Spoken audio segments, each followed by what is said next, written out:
Charlotte's Web by E. B. White. Chapter 1. Before breakfast. "Where's Papa going with that axe?" said Fern to her mother as they were setting the table for breakfast. "Out to the hog house," replied Mrs. Arable. "Some pigs were born last night." "I don't see why he needs an axe," continued Fern, who was only 8. "Well," said her mother, "one of the pigs is a runt. It's very small and weak, and it will never amount to anything. So your father has decided to do away with it." "Do away with it?" shrieked Female. "You mean kill?" "Just because it's smaller than the others." Mrs. Arable put a pitcher of cream on the table. "Don't yell, Fern," she said. "Your father is right. The pig would probably die anyway." Fem pushed a chair out of the way and ran outdoors. The grass was wet and the earth smelled of springtime. Fern's sneakers were sopping by the time she caught up with her father. "Please don't kill it," she sobbed. "It's unfair." Mr. Arable stopped walking. "Fem," he said gently, "you will have to learn to control yourself." "Control myself?" yelled Female. "This is a matter of life and death, and you talk about controlling myself." Tears ran down her cheeks, and she took hold of the axe and tried to pull it out of her father's hand.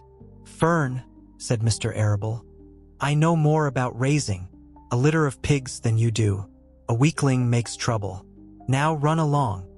"But it's unfair," cried Female. "The pig couldn't help being born small, could it? If I had been very small at birth, would you have killed me?"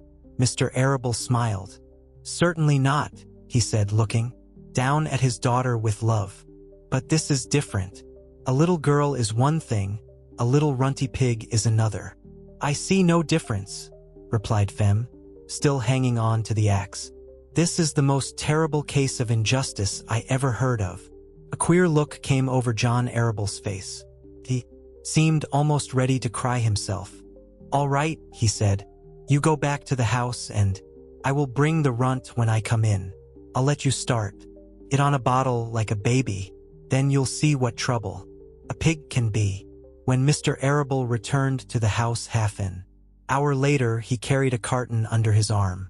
Fem was upstairs changing her sneakers. The kitchen table was set for breakfast, and the room smelled of coffee, bacon, damp plaster, and wood smoke from the stove. "Put it on her chair," said Mrs. Arable. Mr. Arable set the carton down at Fern's place. Then he walked to the sink and washed his hands and dried them on the roller towel. Fem came slowly down the stairs. Her eyes were red from crying. As she approached her chair, the carton wobbled, and there was a scratching noise. Fem looked at her father. Then she lifted the lid of the carton. There, inside, looking up at her, was the newborn pig. It was a white one. The morning light shone through its ears, turning them pink. "He's yours," said Mr. Arable, "saved from an untimely death. And may the good Lord forgive me for this foolishness." Fem couldn't take her eyes off the tiny pig. "Oh," she whispered. "Oh, look at him. He's absolutely perfect." She closed the carton carefully. First she kissed her father, then she kissed her mother. Then she opened the lid again, lifted the pig out, and held it against her cheek. At this moment her brother Avery came into the room. Avery was 10. He was heavily armed, an air rifle in one hand, a wooden dagger in the other. "What's that?" he demanded. "What's Fern got?" "She's got a guest for breakfast," said Mrs. Arable. "Wash your hands and face, Avery." "Let's see it," said Avery, setting his gun down. "You call that miserable thing a pig? That's a fine specimen of a pig. It's no bigger than a white rat." "Wash up and eat your breakfast, Avery," said his mother. "The school bus will be along in half an hour." "Can I have a pig too, Pop?" asked Avery. "No, I only distribute pigs to early risers," said Mr. Arable. Fern was up at daylight, trying to rid the world of injustice. As a result, she now has a pig. A small one, to be sure, but nevertheless a pig. It just shows what can happen if a person gets out of bed promptly. "Let's eat." But Fem couldn't eat until her pig had had a drink of milk. Mrs. Arable found a baby's nursing bottle and a rubber nipple. She poured warm milk into the bottle, fitted the nipple over the top, and handed it to Fern. "Give him his breakfast," she said. A minute later, Fem was seated on the floor in the corner of the kitchen with her infant between her knees, teaching it to suck from the bottle. The pig, although tiny, had a good appetite and caught on quickly. The school bus honked from the road. "Run!" commanded Mrs. Arable, taking the pig from Fem and slipping a donut into her hand. Avery grabbed his gun and another donut. The children ran out to the road and climbed into the bus. Fern took no notice of the others in the bus.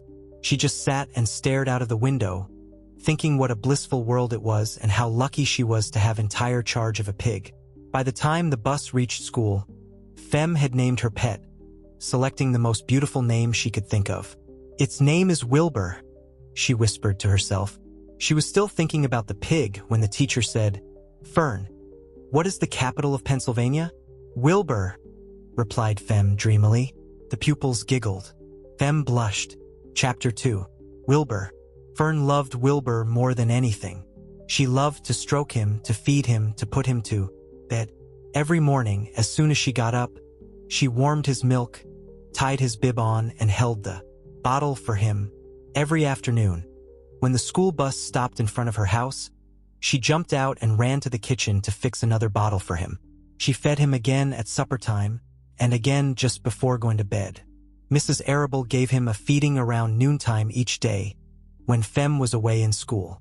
Wilbur loved his milk, and he was never happier than when Fem was warming up a bottle for him. He would stand and gaze up at her with adoring eyes. For the first few days of his life, Wilbur was allowed to live in a box near the stove in the kitchen. Then, when Mrs. Arable complained, he was moved to a bigger box in the woodshed. At 2 weeks of age, he was moved outdoors. It was apple blossom time, and the days were getting warmer. Mr. Arable fixed a small yard specially for Wilbur under an apple tree, and gave him a large wooden box full of straw, with a doorway cut in it so he could walk in and out as he pleased. "Won't he be cold at night?" asked Fern. "No," said her father. "You watch and see what he does." Carrying a bottle of milk, Fern sat down under the apple tree inside the yard. Wilbur ran to her and she held the bottle for him while he sucked. When he had finished the last drop, he grunted and walked sleepily into the box. Fern peered through the door. Wilbur was poking the straw with his snout. In a short time, he had dug a tunnel in the straw. He crawled into the tunnel and disappeared from sight, completely covered with straw. Fern was enchanted. It relieved her mind to know that her baby would sleep covered up and would stay warm. Every morning after breakfast, Wilbur walked out to the road with Fem and waited with her till the bus came. She would wave goodbye to him, and he would stand and watch the bus until it vanished around a tum. While Fem was in school, Wilbur was shut up inside his yard. But as soon as she got home in the afternoon, she would take him out and he would follow her around the place. If she went into the house, Wilbur went too. If she went upstairs, Wilbur would wait at the bottom step until she came down again. If she took her doll for a walk in the doll carriage, Wilbur followed along. Sometimes, on these journeys, Wilbur would get tired, and Fem would pick him up and put him in the carriage alongside the doll. He liked this, and if he was very tired, he would close his eyes and go to sleep under the doll's blanket. He looked cute when his eyes were closed, because his lashes were so long. The doll would close her eyes, too, and Fem would wheel the carriage very slowly and smoothly so as not to wake her infants. One warm afternoon, Fem and Avery put on bathing suits and went down to the brook for a swim. Wilbur tagged along at Fern's heels. When she waded into the brook, Wilbur waded in with her. He found the water quite cold, too cold for his liking. So while the children swam and played and splashed water at each other, Wilbur amused himself in the mud along the edge of the brook, where it was warm and moist and delightfully sticky and oozy. Every day was a happy day, and every night was peaceful. Wilbur was what farmers call a spring pig, which simply means that he was BOM in springtime. When he was 5 weeks old, Mr. Arable said he was now big enough to sell, and would have to be sold. Fem broke down and wept, but her father was firm about it. Wilbur's appetite had increased. He was beginning to eat scraps of food in addition to milk. Mr. Arable was not willing to provide for him any longer. He had already sold Wilbur's 10 brothers and sisters. "He's got to go, Fern," he said.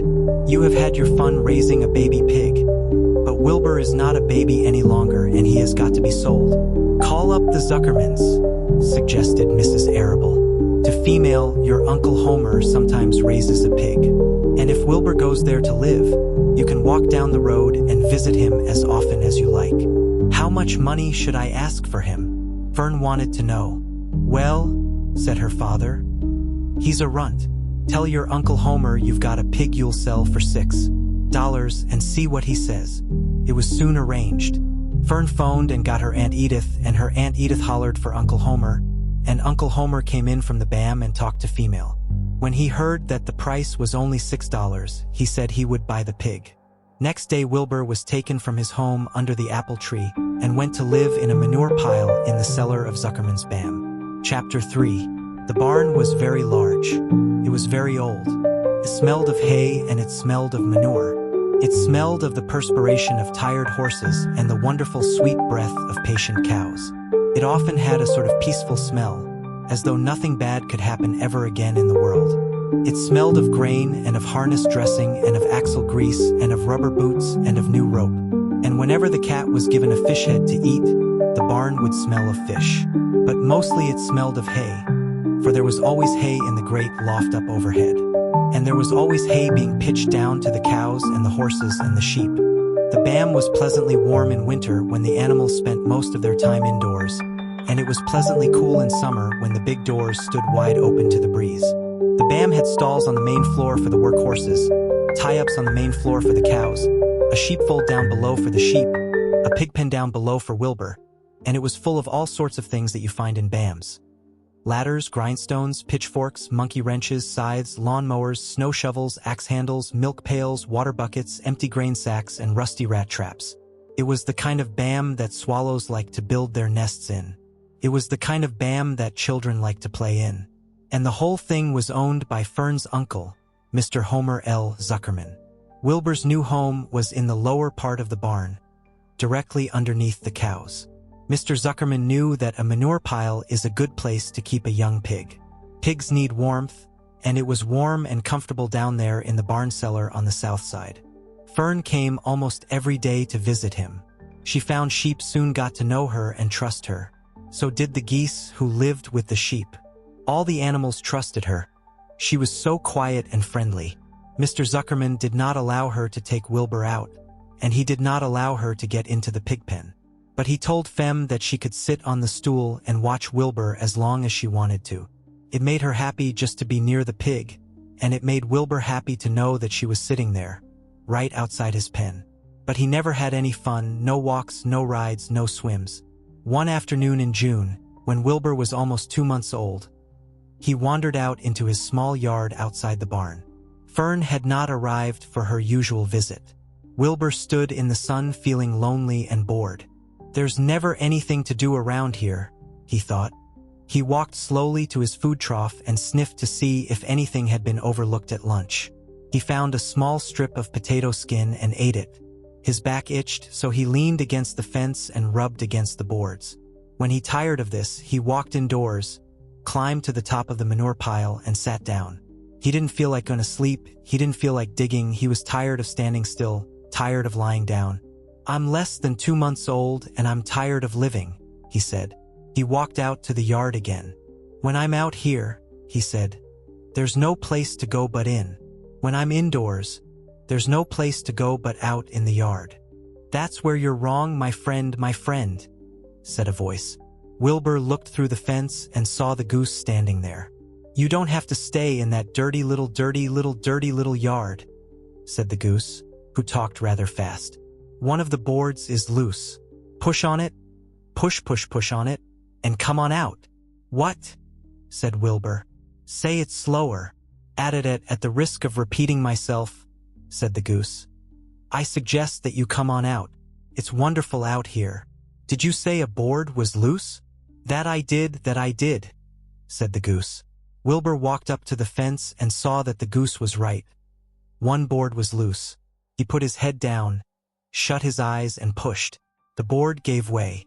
In a minute he had squeezed through the fence and was standing in the long grass outside his yard. The goose chuckled. "How does it feel to be free?" she asked. "I like it," said Wilbur. "That is, I guess I like it." Actually, Wilbur felt queer to be outside his fence, with nothing between him and the big world. "Where do you think I'd better go?" "Anywhere you like, anywhere you like," said the goose. "Go down through the orchard, root up the sod, go down through the garden, dig up the radishes, root up everything, eat grass, look for corn, look for oats, run all over, skip and dance, jump and prance, go down through the orchard and stroll in the woods. The world is a wonderful place when you're young." "I can see that," replied Wilbur. He gave a jump in the air, twirled, ran a few steps, stopped, looked all around, sniffed the smells of afternoon, and then set off walking down through the orchard. Pausing in the shade of an apple tree, he put his strong snout into the ground and began pushing, digging, and rooting. He felt very happy. He had plowed up quite a piece of ground before anyone noticed him. Mrs. Zuckerman was the first to see him. She saw him from the kitchen window, and she immediately shouted for the men. "Homer, Lurvy, Pig's out. He's down there under that apple tree." "Now the trouble starts," thought Wilbur. "Now I'll catch it." The goose heard the racket and she, too, started hollering. "Run, run, run downhill. Make for the woods, she shouted to Wilbur. "They'll never, never, never catch you in the woods." The Cocker Spaniel heard the commotion and he ran out from the BAM to join the chase. Mr. Zuckerman heard, and he came out of the machine shed where he was mending a tool. Lurvy, the hired man, heard the noise and came up from the asparagus patch where he was pulling weeds. Everybody walked toward Wilbur and Wilbur didn't know what to do. The woods seemed a long way off, and anyway, he had never been down there in the woods and wasn't sure he would like it. "Get around behind him, Lurvy," said Mr. Zuckerman, "and drive him toward the BAM, and take it easy. Don't rush him. I'll go and get a bucket of slops." The news of Wilbur's escape spread rapidly among the animals on the place. Whenever any creature broke loose on Zuckerman's farm, the event was of great interest to the others. The goose shouted to the nearest cow that Wilbur was free, and soon all the cows knew. Then one of the cows told one of the sheep, and soon all the sheep knew. The lambs learned about it from their mothers. The horses, in their stalls in the barn, pricked up their ears when they heard the goose hollering, and soon the horses had caught on to what was happening. "Wilbur's out," they said. Every animal stirred and lifted its head and became excited to know that one of his friends had got free and was no longer penned up or tied fast. Wilbur didn't know what to do or which way to run. It seemed as though everybody was after him. "If this is what it's like to be free," he thought, "I believe I'd rather be penned up in my own yard." The Cocker Spaniel was sneaking up on him from one side. Lurvy, the hired man, was sneaking up on him from the other side. Zuckerman stood ready to head him off if he started for the garden, and now Zuckerman was coming down toward him carrying a pail. "This is really awful," thought Wilbur. "Why doesn't Fem come?" He began to cry. The goose took command and began to give orders. "Don't just stand there, Wilbur. Dodge about, cried the goose. "Skip around, run toward me. Slip in and out, in and out, in and out. Go for the woods. Twist and turn." The Cocker Spaniel sprang for Wilbur's hind leg. Wilbur jumped and ran. Lurvy reached out and grabbed. Mrs. Zuckerman screamed at Lurvy. The goose cheered for Wilbur. Wilbur dodged between Lurvy's legs. Lurvy missed Wilbur and grabbed the spaniel instead. Nicely done, cried the goose. Try it again. Run downhill, suggested the cows. Run toward me, yelled the gander. Run uphill, cried the sheep. Turn and twist, honked the goose. Jump and dance, said the rooster. Look out for Lurvy, called the cows. Look out for Zuckerman, yelled the gander. Watch out for the dog, cried the sheep. Listen to me, screamed the goose. Poor Wilbur was dazed and frightened by this hullabaloo. He didn't like being the center of all this fuss. He tried to follow the instructions his friends were giving him, but he couldn't run downhill and uphill at the same time, and he couldn't turn and twist when he was jumping and dancing, and he was crying so hard he could barely see anything that was happening. After all, Wilbur was a very young pig. Not much more than a baby, really. He wished Fern were there to take him in her arms and comfort him. When he looked up and saw Mr. Zuckerman standing quite close to him, holding a pail of warm slops, he felt relieved. He lifted his nose and sniffed. The smell was delicious: warm milk, potato skins, wheat middlings, Kellogg's cornflakes, and a popover left from the Zuckerman's breakfast. "Come, pig," said Mr. Zuckerman, tapping the pail. "Come, pig." Wilbur took a step toward the pail. "No, no, no," said the goose. "It's the old pail trick, Wilbur. Don't fall for it. Don't fall for it. He's trying to lure you back into captivity. He's appealing to your stomach." Wilbur didn't care. The food smelled appetizing. He took another step toward the pail. "Pig, pig," said Mr. Zuckerman in a kind voice, and began walking slowly toward the barnyard, looking all about him innocently, as if he didn't know that a little white pig was following along behind him. "You'll be sorry, sorry, sorry," called the goose. Wilbur didn't care. He kept walking toward the pail of slops. "You'll miss your freedom," honked the goose. "An hour of freedom is worth a barrel of slops." Wilbur didn't care. When Mr. Zuckerman reached the pig pen, he climbed over the fence and poured the slops into the trough. Then he pulled the loose board away from the fence, so that there was a wide hole for Wilbur to walk through. "Reconsider, reconsider," cried the goose. Wilbur paid no attention. He stepped through the fence into his yard. He walked to the trough and took a long drink of slops, sucking in the milk hungrily and chewing the popover. It was good to be home again. While Wilbur ate, Lurvy fetched a hammer and some 8-penny nails and nailed the board in place. Then he and Mr. Zuckerman leaned lazily on the fence, and Mr. Zuckerman scratched Wilbur's back with a stick. "He's quite a pig," said Lurvy. "Yes, he'll make a good pig," said Mr. Zuckerman. Wilbur heard the words of praise. He felt the warm milk inside his stomach. He felt the pleasant rubbing of the stick along his itchy back. He felt peaceful and happy and sleepy. This had been a tiring afternoon. It was still only about 4 o'clock, but Wilbur was ready for bed. "I'm really too young to go out into the world alone," he thought as he lay down. Chapter 4. Loneliness. The next day was rainy and dark. Rain fell on the roof of the BAM and dripped steadily from the eaves.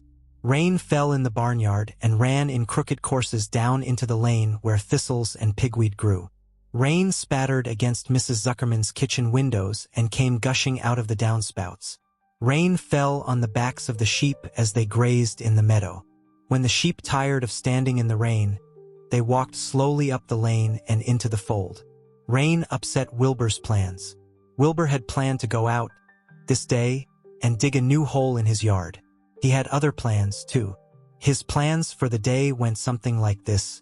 Breakfast at 6:30. Skim milk, crusts, middlings, bits of donuts, wheat cakes with drops of maple syrup sticking to them, potato skins, leftover custard pudding with raisins, and bits of shredded wheat. Breakfast would be finished at 7. From 7 to 8, Wilbur planned to have a talk with Templeton, the rat that lived under his trough. Talking with Templeton was not the most interesting occupation in the world, but it was better than nothing. From 8 to 9, Wilbur planned to take a nap outdoors in the sun. From 9 to 11, he planned to dig a hole or trench and possibly find something good to eat buried in the dirt. From 11 to 12, he planned to stand still and watch flies on the boards, watch bees in the clover, and watch swallows in the air.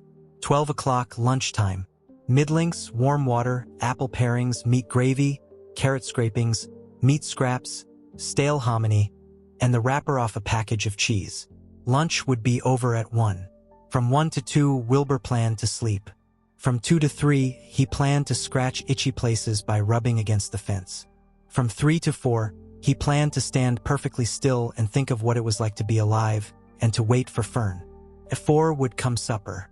Skim milk, provender, leftover sandwich from Lurvy's lunchbox, prune skins, a morsel of this, a bit of that, fried potatoes, marmalade drippings, a little more of this, a little more of that, a piece of baked apple, a scrap of upside-down cake.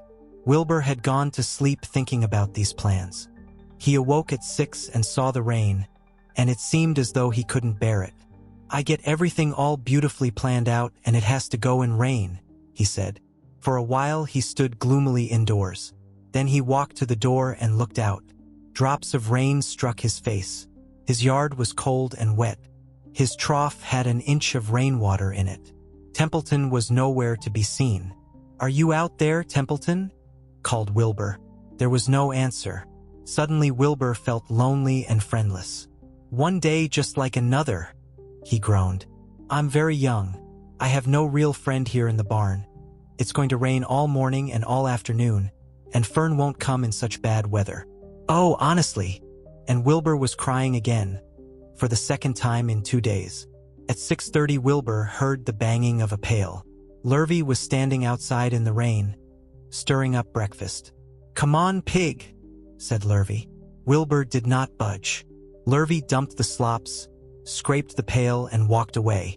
He noticed that something was wrong with the pig. Wilbur didn't want food, he wanted love. He wanted a friend, someone who would play with him. He mentioned this to the goose, who was sitting quietly in a corner of the sheepfold. "Will you come over and play with me?" he asked. "Sorry, Sonny, sorry," said the goose. "I'm sitting on my eggs. 8 of them. Got to keep them toasty warm. I have to stay right here. I'm no flibberty-ibberty-gibbet. I do not play when there are eggs to hatch. I'm expecting goslings." "Well, I didn't think you were expecting woodpeckers," said Wilbur bitterly. Wilbur next tried one of the lambs. "Will you please play with me?" he asked. "Certainly not," said the lamb. "In the first place, I cannot get into your pen, as I am not old enough to jump over the fence. In the second place, I am not interested in pigs.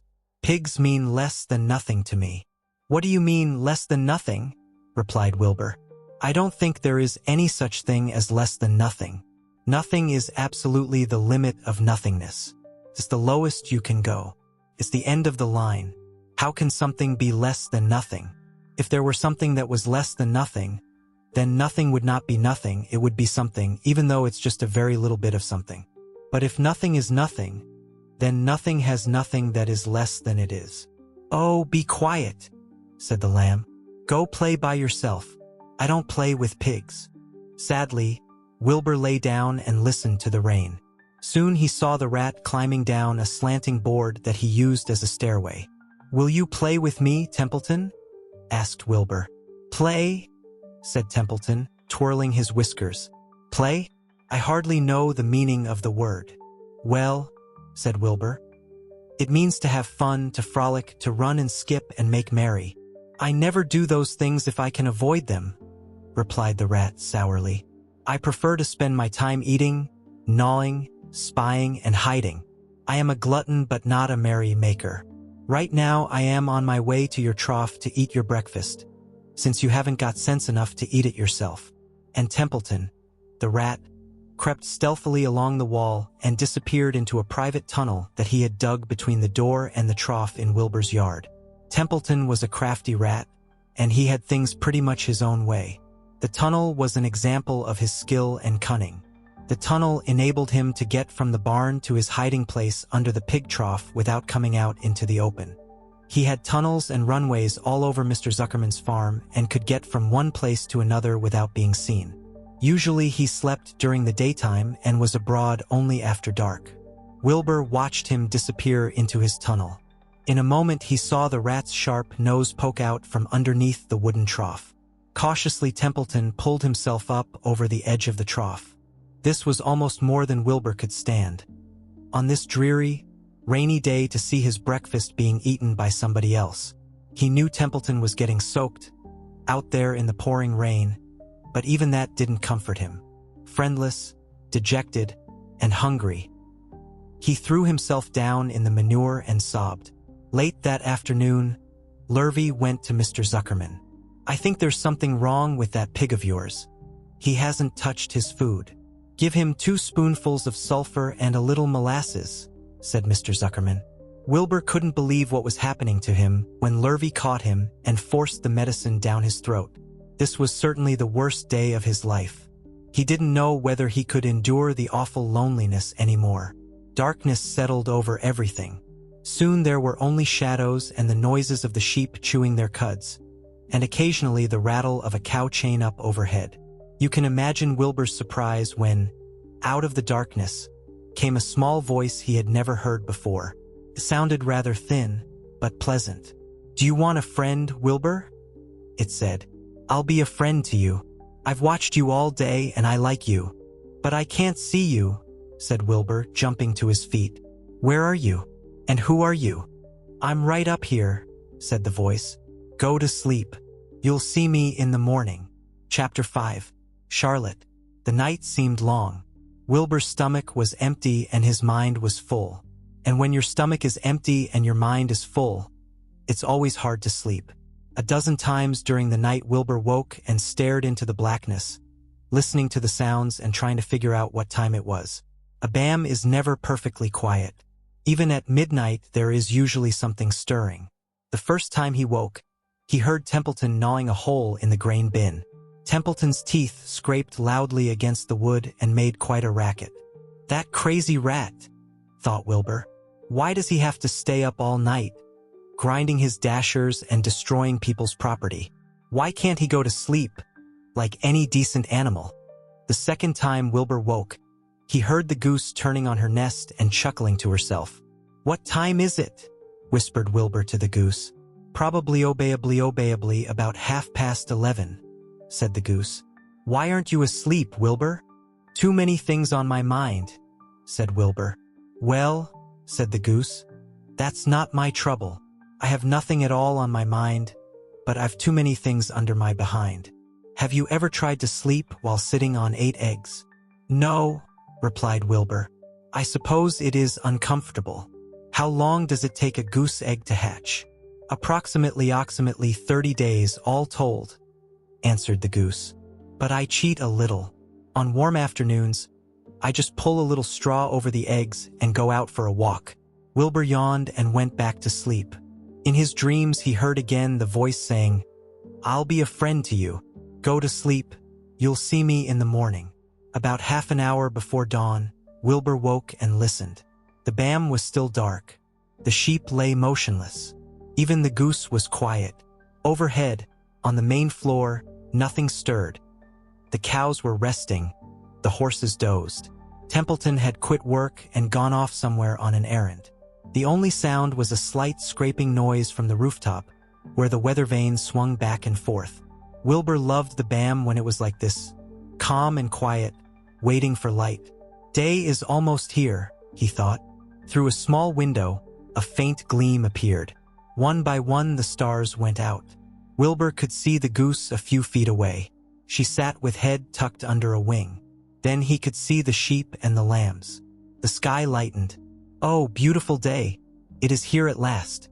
Today I shall find my friend." Wilbur looked everywhere. He searched his pen thoroughly. He examined the window ledge, stared up at the ceiling, but he saw nothing new. Finally, he decided he would have to speak up. He hated to break the lovely stillness of dawn by using his voice, but he couldn't think of any other way to locate the mysterious new friend who was nowhere to be seen. So Wilbur cleared his throat. "Attention, please," he said in a loud, firm voice.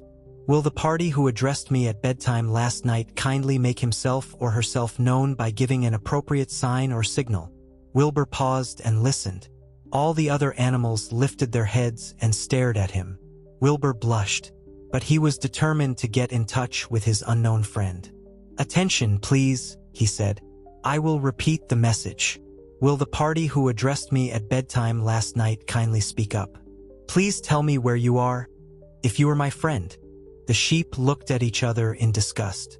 "Stop your nonsense, Wilbur," said the oldest sheep. "If you have a new friend here, you are probably disturbing his rest.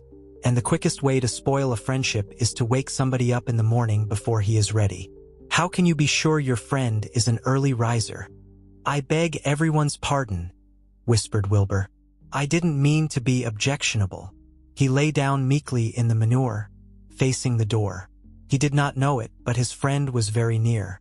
And the old sheep was right, the friend was still asleep. Soon Lurvy appeared with slops for breakfast. Wilbur rushed out, ate everything in a hurry, and licked the trough. The sheep moved off down the lane. The gander waddled along behind them, pulling grass. And then, just as Wilbur was settling down for his morning nap, he heard again the thin voice that had addressed him the night before. "Salutations," said the voice. Wilbur jumped to his feet. "Salutations," he cried. "Salutations," repeated the voice. "What are they, and where are you?" screamed Wilbur. "Please, please, tell me where you are. And what are salutations?" "Salutations are greetings," said the voice. "When I say salutations, it's just my fancy way of saying hello or good morning. Actually, it's a silly expression, and I am surprised that I used it at all. As for my whereabouts, that's easy. Look up here in the corner of the doorway. Here I am. Look, I'm waving." At last Wilbur saw the creature that had spoken to him in such a kindly way. Stretched across the upper part of the doorway was a big spiderweb, and hanging from the top of the web, head down, was a large gray spider. She was about the size of a gumdrop. She had 8 legs, and she was waving one of them at Wilbur in friendly greeting. "See me now?" she asked. "Oh, yes indeed," said Wilbur. "Yes indeed. How are you?" "Good morning. Salutations. Very pleased to meet you. What is your name, please? May I have your name?" "My name," said the spider, "is Charlotte." "Charlotte what?" asked Wilbur eagerly. "Charlotte A. Cavatica, but just call me Charlotte." "I think you're beautiful," said Wilbur. "Well, I am pretty," replied Charlotte. "There's no denying that. Almost all spiders are rather nice-looking. I'm not as flashy as some, but I'll do. I wish I could see you, Wilbur, as clearly as you can see me." "Why can't you?" asked the pig. "I'm right here." "Yes, but I'm nearsighted," replied Charlotte. "I've always been dreadfully nearsighted. It's good in some ways, not so good in others. Watch me wrap up this fly." A fly that had been crawling along Wilbur's trough had flown up and blundered into the lower part of Charlotte's web and was tangled in the sticky threads. The fly was beating its wings furiously, trying to break loose and free itself. "First," said Charlotte, "I dive at him." She plunged headfirst toward the fly. As she dropped, a tiny silken thread unwound from her rear end. "Next, I wrap him up." She grabbed the fly, threw a few jets of silk around it, and rolled it over and over, wrapping it so that it couldn't move. Wilbur watched in horror. He could hardly believe what he was seeing, and although he detested flies, he was sorry for this one. "There," said Charlotte. "Now I knock him out, so he'll be more comfortable." She bit the fly. "He can't feel a thing now," she remarked. "He'll make a perfect breakfast for me." "You mean you eat flies?" gasped Wilbur. "Certainly. Flies, bugs, grasshoppers, choice beetles, moths, butterflies, tasty cockroaches, gnats, nudges, daddy longlegs, centipedes, mosquitoes, crickets. Anything that is careless enough to get caught in my web. I have to live, don't I?" "Why, yes, of course," said Wilbur. "Do they taste good?" "Delicious. Of course, I don't really eat them. I drink them, drink their blood." "I love blood," said Charlotte, and her pleasant, thin voice grew even thinner and more pleasant. "Don't say that," groaned Wilbur. "Please don't say things like that." "Why not? It's true, and I have to say what is true. I am not entirely happy about my diet of flies and bugs, but it's the way I'm made. A spider has to pick up a living somehow or other, and I happen to be a trapper. I just naturally build a web and trap flies and other insects. My mother was a trapper before me. Her mother was a trapper before her. All our family have been trappers. Way back for thousands and thousands of years, we spiders have been laying for flies and bugs. It's a miserable inheritance," said Wilbur gloomily. He was sad because his new friend was so bloodthirsty. "Yes, it is," agreed Charlotte. "But I can't help it. I don't know how the first spider in the early days of the world happened to think up this fancy idea of spinning a web, but she did, and it was clever of her, too. And since then, all of us spiders have had to work the same trick. It's not a bad pitch on the whole." "It's cruel," replied Wilbur, who did not intend to be argued out of his position. "Well, you can't talk," said Charlotte. You have your meals brought to you in a pail. Nobody feeds me. I have to get my own living. I live by my wits. I have to be sharp and clever, lest I go hungry. I have to think things out, catch what I can, take what comes. And it just so happens, my friend, that what comes is flies and insects and bugs. And furthermore, said Charlotte, shaking one of her legs, do you realize that if I didn't catch bugs and eat them, bugs would increase and multiply and get so numerous that they'd destroy the earth, wipe out everything? Really? Said Wilbur. I wouldn't want that to happen. Perhaps your web is a good thing after all. The goose had been listening to this conversation and chuckling to herself. There are a lot of things Wilbur doesn't know about life, she thought. He's really a very innocent little pig. He doesn't even know what's going to happen to him around Christmas time. He has no idea that Mr. Zuckerman and Lurvy are plotting to kill him. And the goose raised herself a bit and poked her eggs a little further under her so that they would receive the full heat from her warm body and soft feathers. Charlotte stood quietly over the fly, preparing to eat it. Wilbur lay down and closed his eyes. He was tired from his wakeful night and from the excitement of meeting someone for the first time. A breeze brought him the smell of clover, the sweet-smelling world beyond his fence. Well, he thought, I've got a new friend, all right. But what a gamble friendship is. Charlotte is fierce, brutal, scheming, bloodthirsty. Everything I don't like. How can I learn to like her? Even though she is pretty and, of course, clever. Wilbur was merely suffering the doubts and fears that often go with finding a new friend. In good time, he was to discover that he was mistaken about Charlotte. Underneath her rather bold and cruel exterior, she had a kind heart, and she was to prove loyal and true to the very end. Chapter 6. Summer days. The early summer days on a farm are the happiest and fairest days of the year. Lilacs bloom and make the air sweet, and then fade. Apple blossoms come with the lilacs, and the bees visit around among the apple trees. The days grow warm and soft. School ends, and children have time to play and to fish for trouts in the brook. Avery often brought a trout home in his pocket, warm and stiff and ready to be fried for supper. Now that school was over, Fern visited the barn almost every day to sit quietly on her stool. The animals treated her as an equal. The sheep lay calmly at her feet. Around the 1st of July, the work horses were hitched to the mowing machine, and Mr. Zuckerman climbed into the seat and drove into the field. All morning you could hear the rattle of the machine as it went round and round, while the tall grass fell down behind the cutter bar in long green swathes. Next day, if there was no thunder shower, all hands would help rake and pitch and load, and the hay would be hauled to the bam in the high hay wagon, with Fern and Avery riding at the top of the load. Then the hay would be hoisted, sweet and warm, into the big loft, until the whole bam seemed like a wonderful bed of timothy and clover. It was fine to jump in and perfect to hide in. And sometimes Avery would find a little grass snake in the hay and would add it to the other things in his pocket. Early summer days are a jubilee time for birds. In the fields, around the house, in the bam, in the woods, in the swamp, everywhere love and songs and nests and eggs. From the edge of the woods, the white-throated sparrow, which must come all the way from Boston, calls, "Oh, Peabody, Peabody, Peabody." On an apple bough, the phoebe teeters and wags its tail and says, "Phoebe, Phoebe." The song sparrow, who knows how brief and lovely life is, says, "Sweet, sweet, sweet interlude. Sweet, sweet, sweet interlude." If you enter the bam, the swallows swoop down from their nests and scold. "Cheeky, cheeky," they say. In early summer, there are plenty of things for a child to eat and drink and suck and chew. Dandelion stems are full of milk. Clover heads are loaded with nectar. The Frigidaire is full of ice-cold drinks. Everywhere you look is life. Even the little ball of spit on the weed stalk, if you poke it apart, has a green worm inside it. And on the underside of the leaf of the potato vine are the bright orange eggs of the potato bug. It was on a day in early summer that the goose eggs hatched.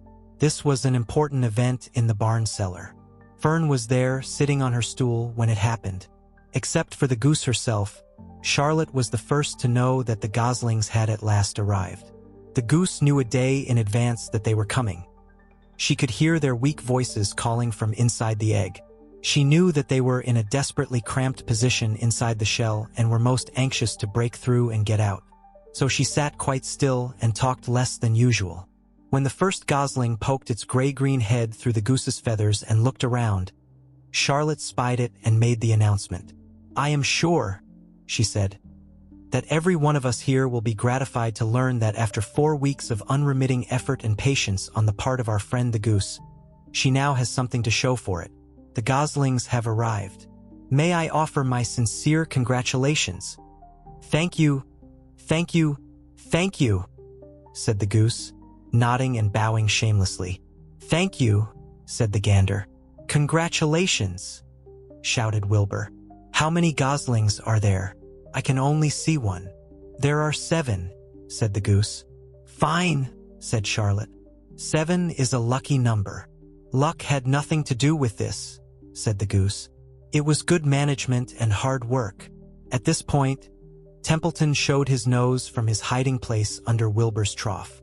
He glanced at Fern, then crept cautiously toward the goose, keeping close to the wall. Everyone watched him, for he was not well liked, not trusted. "Look," he began in his sharp voice. "You say you have 7 goslings. There were 8 eggs. What happened to the other egg? Why didn't it hatch?" "It's a dud, I guess," said the goose. "What are you going to do with it?" continued Templeton, his little round beady eyes fixed on the goose. "You can have it," replied the goose. "Roll it away, and add it to that nasty collection of yours." Templeton had a habit of picking up unusual objects around the farm and storing them in his home. He saved everything. Certainly, said the gander. "You may have the egg. But I'll tell you one thing, Templeton. If I ever catch you poking your ugly nose around our goslings, I'll give you the worst pounding a rat ever took." And the gander opened his strong wings and beat the air with them to show his power. He was strong and brave, but the truth is, both the goose and the gander were worried about Templeton. And with good reason. The rat had no morals, no conscience, no scruples, no consideration, no decency, no milk of rodent kindness, no compunctions, no higher feeling, no friendliness, no anything. He would kill a gosling if he could get away with it. The goose knew that. Everybody knew it. "I'm seeing things," he whispered. He dropped to his knees and uttered a short prayer. Then, forgetting all about Wilbur's breakfast, he walked back to the house and called Mr. Zuckerman. "I think you'd better come down to the pig pen," he said. "What's the trouble?" asked Mr. Zuckerman. "Anything wrong with the pig?" "And not exactly," said Lurvy. "Come and see for yourself." The 2 men walked silently down to Wilbur's yard. Lurvy pointed to the spider's web. "Do you see what I see?" he asked. Zuckerman stared at the writing on the web. Then he murmured the words, "Some pig." Then he looked at Lurvy. Then they both began to tremble. Charlotte, sleepy after her night's exertions, smiled as she watched. Wilbur came and stood directly under the web. "Some pig," muttered Lurvy in a low voice. "Some pig," whispered Mr. Zuckerman. They stared and stared for a long time at Wilbur. Then they stared at Charlotte. "You don't suppose that spider," began Mr. Zuckerman, but he shook his head and didn't finish the sentence. Instead, he walked solemnly back up to the house and spoke to his wife. "Edith, something has happened," he said, in a weak voice. He went into the living room and sat down, and Mrs. Zuckerman followed. "I've got something to tell you, Edith," he said. "You better sit down." Mrs. Zuckerman sank into a chair. She looked pale and frightened. "Edith," he said, trying to keep his voice steady, "I think you had best be told that we have a very unusual pig." A look of complete bewilderment came over Mrs. Zuckerman's face. "Homer Zuckerman, what in the world are you talking about?" she said. "This is a very serious thing, Edith," he replied. "Our pig is completely out of the ordinary." "What's unusual about the pig?" asked Mrs. Zuckerman, who was beginning to recover from her scare. "Well, I don't really know yet," said Mr. Zuckerman. "But we have received a sign, Edith, a mysterious sign. A miracle has happened on this farm. There is a large spider's web in the doorway of the barn cellar, right over the pig pen, and when Lurvy went to feed the pig this morning, he noticed the web because it was foggy, and you know how a spider's web looks. Very distinct in a fog. And right spang in the middle of the web there were the words, "Some pig." The words were woven right into the web. They were actually part of the web, Edith. I know because I have been down there and seen them. It says, "Some pig," just as clear can be. There can be no mistake about it. A miracle has happened and a sign has occurred here on Earth. Right on our farm. And we have no ordinary pig. "Well," said Mrs. Zuckerman, "it seems to me you're a little off. It seems to me we have no ordinary spider." "Oh no," said Zuckerman. "It's the pig that's unusual. It says so, right there in the middle of the web." "Maybe so," said Mrs. Zuckerman. "Just the same, I intend to have a look at that spider." "It's just a common gray spider," said Zuckerman. They got up, and together they walked down to Wilbur's yard. "You see, Edith? It's just a common gray spider." Wilbur was pleased to receive so much attention. Lurvy was still standing there, and Mr. and Mrs. Zuckerman, all three, stood for about an hour, reading the words on the web over and over and watching Wilbur. Charlotte was delighted with the way her trick was working. She sat without moving a muscle and listened to the conversation of the people. When a small fly blundered into the web, just beyond the word pig, Charlotte dropped quickly down, rolled the fly up, and carried it out of the way. After a while, the fog lifted. The web dried off and the words didn't show up so plainly. The Zuckermans and Lurvy walked back to the house. Just before they left the pig pen, Mr. Zuckerman took one last look at Wilbur. "You know," he said in an important voice, "I've thought all along that that pig of ours was an extra good one. He's a solid pig. That pig is as solid as they come. You notice how solid he is around the shoulders, Lurvy?" Sure I do," said Lurvy. "I've always noticed that pig. He's quite a pig." "He's long and he's smooth," said Zuckerman. "That's right," agreed Lurvy. "He's as smooth as they come. He's some pig." When Mr. Zuckerman got back to the house, he took off his work clothes and put on his best suit. Then he got into his car and drove to the minister's house. He stayed for an hour and explained to the minister that a miracle had happened on the farm. "So far," said Zuckerman, "only 4 people on Earth know about this miracle. Myself, my wife Edith, my hired man Lurvy, and you. Don't tell anybody else," said the minister. "We don't know what it means yet, but perhaps if I give thought to it, I can explain it in my sermon next Sunday. There can be no doubt that you have a most unusual pig. I intend to speak about it in my sermon and point out the fact that this community has been visited with a wondrous animal. By the way, does the pig have a name?" "Why, yes," said Mr. Zuckerman. "My little niece calls him Wilbur. She's a rather queer child, full of notions. She raised the pig on a bottle, and I bought him from her when he was a month old." He shook hands with the minister and left. Secrets are hard to keep. Long before Sunday came, the news spread all over the county. Everybody knew that a sign had appeared in a spider's web on the Zuckerman place. Everybody knew that the Zuckermans had a wondrous pig. People came from miles around to look at Wilbur and to read the words on Charlotte's web. The Zuckermans' driveway was full of cars and trucks from morning till night. Fords and Chewies and Buick Roadmasters and GMC pickups and Plymouths and Studebakers and Packards and DeSotos with gyromatic transmissions and Oldsmobiles with rocket engines and Jeep station wagons and Pontiacs. The news of the wonderful pig spread clear up into the hills, and farmers came rattling down in buggies and buckboards to stand hour after hour at Wilby's pen admiring the miraculous animal. All said they had never seen such a pig before in their lives.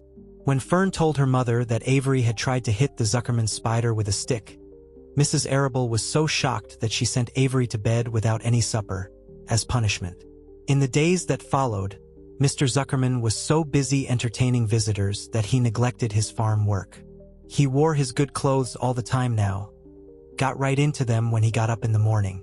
Mrs. Zuckerman prepared special meals for Wilbur. Lurvy shaved and got a haircut, and his principal farm duty was to feed the pig while people looked on. Mr. Zuckerman ordered Lurvy to increase Wilbur's feedings from 3 meals a day to 4 meals a day. The Zuckermans were so busy with visitors they forgot about other things on the farm. The blackberries got ripe, and Mrs. Zuckerman failed to put up any blackberry jam. The comm needed hoeing, and Lurvy didn't find time to hoe it. On Sunday, the church was full. The minister explained the miracle. He said that the words on the spider's web proved that human beings must always be on the watch for the coming of wonders. All in all, the Zuckerman's pigpen was the center of attraction. Fem was happy, for she felt that Charlotte's trick was working and that Wilbur's life would be saved. But she found that the BAM was not nearly as pleasant. Too many people. She liked it better when she could be all alone with her friends the animals. Mr. Arable chuckled. "Maybe they do talk," he said. "I've sometimes wondered. At any rate, don't worry about Fem. She's just got a lively imagination. Kids think they hear all sorts of things." "Just the same, I do worry about her," replied Mrs. Arable. "I think I shall ask Dr. Doriap about her the next time I see him. He loves Fem almost as much as we do, and I want him to know how queerly she is acting about that pig and everything. I don't think it's normal. You know perfectly well animals don't talk." Mr. Arable grinned. "Maybe our ears aren't as sharp as Fern's," he said.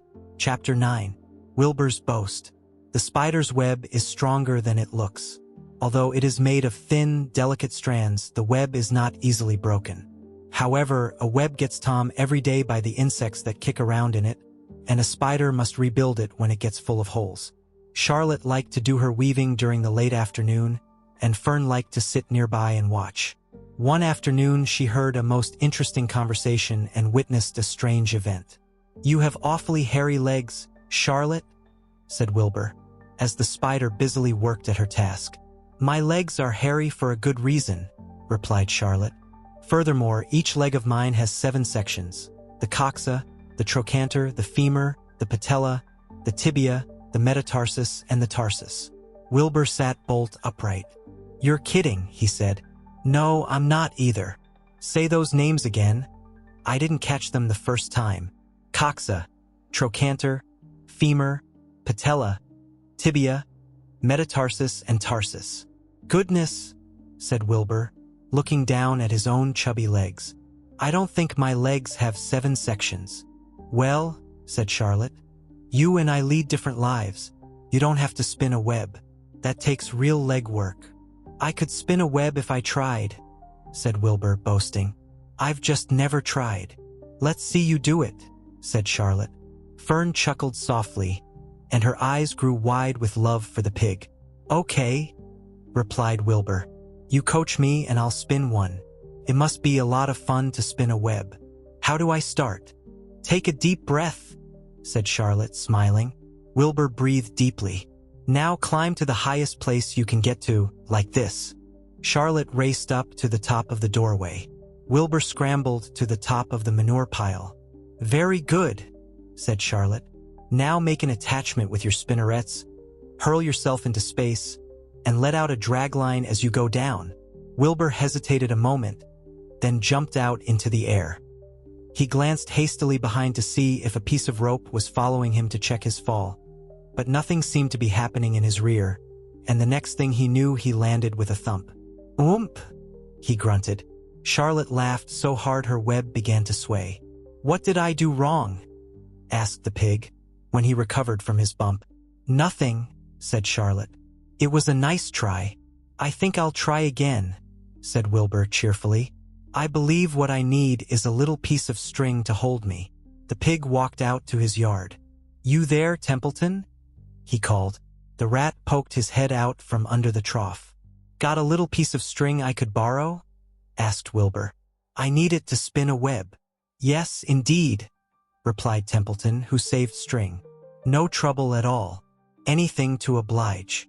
He crept down into his hole, pushed the goose egg out of the way, and returned with an old piece of dirty white string.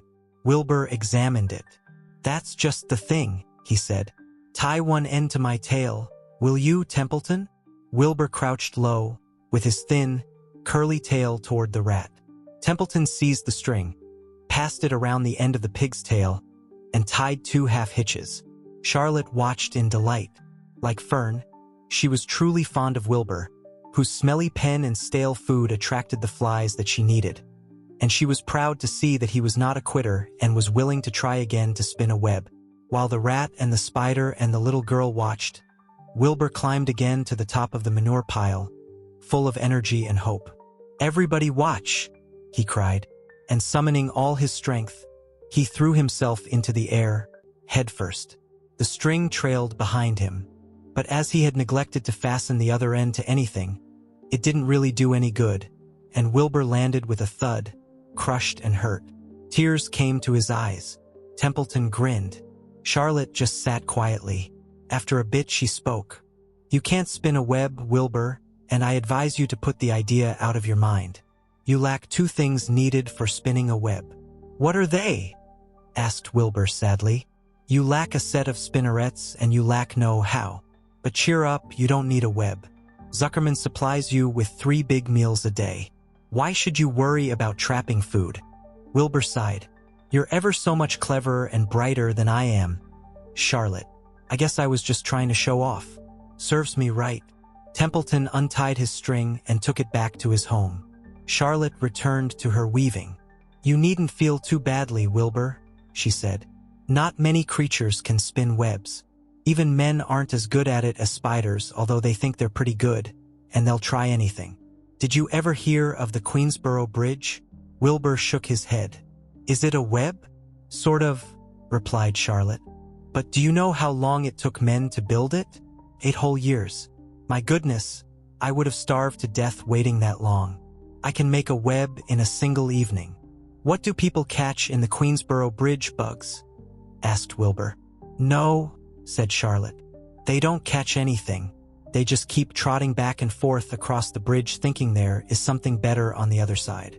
If they'd hang head down at the top of the thing and wait quietly, maybe something good would come along. But no, with men it's rush, rush, rush every minute. I'm glad I'm a sedentary spider." "What does sedentary mean?" asked Wilbur. "Means I sit still a good part of the time and don't go wandering all over creation. I know a good thing when I see it, and my web is a good thing. I stay put and wait for what comes. Gives me a chance to think." "Well, I'm son of sedentary myself, I guess," said the pig. "I have to hang around here whether I want to or not. You know where I'd really like to be this evening?" "Where?" "In a forest looking for beechnuts and truffles and delectable roots. Pushing leaves aside with my wonderful strong nose, searching and sniffing along the ground. Smelling, smelling, smelling." "You smell just the way you are," remarked a lamb who had just walked in. "I can smell you from here. You're the smelliest creature in the place." Wilbur hung his head. His eyes grew wet with tears. Charlotte noticed his embarrassment and she spoke sharply to the lamb. "Let Wilbur alone," she said. "He has a perfect right to smell, considering his surroundings. You're no bundle of sweet peas yourself. Furthermore, you are interrupting a very pleasant conversation." "What were we talking about, Wilbur, when we were so rudely interrupted?" "Oh, I don't remember," said Wilbur. "It doesn't make any difference. Let's not talk any more for a while, Charlotte. I'm getting sleepy. You go ahead and finish fixing your web and I'll just lie here and watch you. It's a lovely evening." Wilbur stretched out on his side.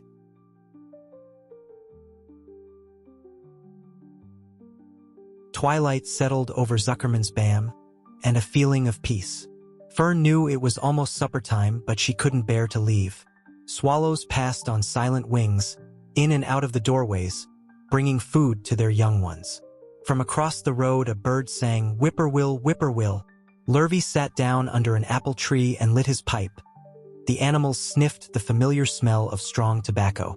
Wilbur heard the trill of the tree toad and the occasional slamming of the kitchen door.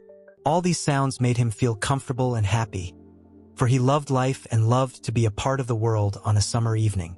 But as he lay there, he remembered what the old sheep had told him. The thought of death came to him and he began to tremble with fear. "Charlotte," he said softly. "Yes, Wilbur. I don't want to die." "Of course you don't," said Charlotte in a comforting voice. "I just love it here in the barn," said Wilbur. "I love everything about this place." "Of course you do," said Charlotte. "We all do." The goose appeared, followed by her 7 goslings. They thrust their little necks out and kept up a musical whistling, like a tiny troop of pipers. Wilbur listened to the sound with love in his heart. "Charlotte," he said. Yes, said the spider. Were you serious when you promised you would keep them from killing me? I was never more serious in my life. I am not going to let you die, Wilbur. How are you going to save me? Asked Wilbur, whose curiosity was very strong on this point. Well, said Charlotte vaguely, I don't really know, but I'm working on a plan. That's wonderful, said Wilbur. How is the plan coming, Charlotte? Have you got very far with it? Is it coming along pretty well? Wilbur was trembling again, but Charlotte was cool and collected. Oh, it's coming all right, she said lightly. The plan is still in its early stages and hasn't completely shaped up yet, but I'm working on it. When do you work on it? Begged Wilbur. When I'm hanging head down at the top of my web. That's when I do my thinking, because then all the blood is in my head. I'd be only too glad to help in any way I can. Oh, I'll work it out alone, said Charlotte. I can think better if I think alone. All right, said Wilbur. But don't fail to let me know if there's anything I can do to help, no matter how slight. Well, replied Charlotte, you must try to build yourself up. I want you to get plenty of sleep and stop worrying. Never hurry and never worry. Chew your food thoroughly and eat every bit of it, except you must leave just enough for Templeton. Gain weight and stay well. That's the way you can help. Keep fit and don't lose your nerve. Do you think you understand? Yes, I understand, said Wilbur. Go along to bed then, said Charlotte. Sleep is important. Wilbur trotted over to the darkest corner of his pen and threw himself down. He closed his eyes. In another minute he spoke. Charlotte, he said. Yes, Wilbur. May I go out to my trough and see if I left any of my supper? I think I left just a tiny bit of mashed potato. Very well, said Charlotte. But I want you in bed again without delay. Wilbur started to race out to his yard. Slowly, slowly, said Charlotte. Never hurry and never worry. Wilbur checked himself and crept slowly to his trough. He found a bit of potato, chewed it carefully, swallowed it, and walked back to bed. He closed his eyes and was silent for a while. Charlotte, he said in a whisper. Yes. May I get a drink of milk? I think there are a few drops of milk left in my trough. No, the trough is dry, and I want you to go to sleep. No more talking. Close your eyes and go to sleep. Wilbur shut his eyes. Fern got up from her stool and started for home, her mind full of very things she had seen and heard. Good night, Charlotte, said Wilbur. Good night, Wilbur. There was a pause. Good night, Charlotte. Good night, Wilbur. Good night. Good night. Chapter 10. An explosion. Day after day the spider waited, head down, for an idea to come to her. Hour by hour she sat motionless, deep in thought. Having promised Wilbur that she would save his life, she was determined to keep her promise. Charlotte was naturally patient. She knew from experience that if she waited long enough, a fly would come to her web, and she felt sure that if she thought long enough about Wilbur's problem, an idea would come to her mind. Finally, one morning toward the middle of July, the idea came. Why, how perfectly simple, she said to herself. The way to save Wilbur's life is to play a trick on Zuckerman. If I can fool a bug, thought Charlotte, I can surely fool a man. People are not as smart as bugs. Wilbur walked into his yard just at that moment. What are you thinking about, Charlotte? He asked. I was just thinking, said the spider, that people are very gullible. What does gullible mean? Easy to fool, said Charlotte. That's a mercy, replied Wilbur, and he lay down in the shade of his fence and went fast asleep. The spider, however, stayed wide awake, gazing affectionately at him and making plans for his future. Summer was half gone. She knew she didn't have much time. That morning, just as Wilbur fell asleep, Avery Arable wandered into the Zuckerman's front yard, followed by Fern. Avery carried a live frog in his hand. Fern had a crown of daisies in her hair. The children ran for the kitchen. Just in time for a piece of blueberry pie, said Mrs. Zuckerman. Look at my frog, said Avery, placing the frog on the drain board and holding out his hand for pie. Take that thing out of here, said Mrs. Zuckerman. He's hot, said Fern. "He's almost dead, that frog." "He is not," said Avery. "He lets me scratch him between the eyes." The frog jumped and landed in Mrs. Zuckerman's dishpan full of soapy water. "You're getting your pie on you," said Fern. "Can I look for eggs in the henhouse, Aunt Edith?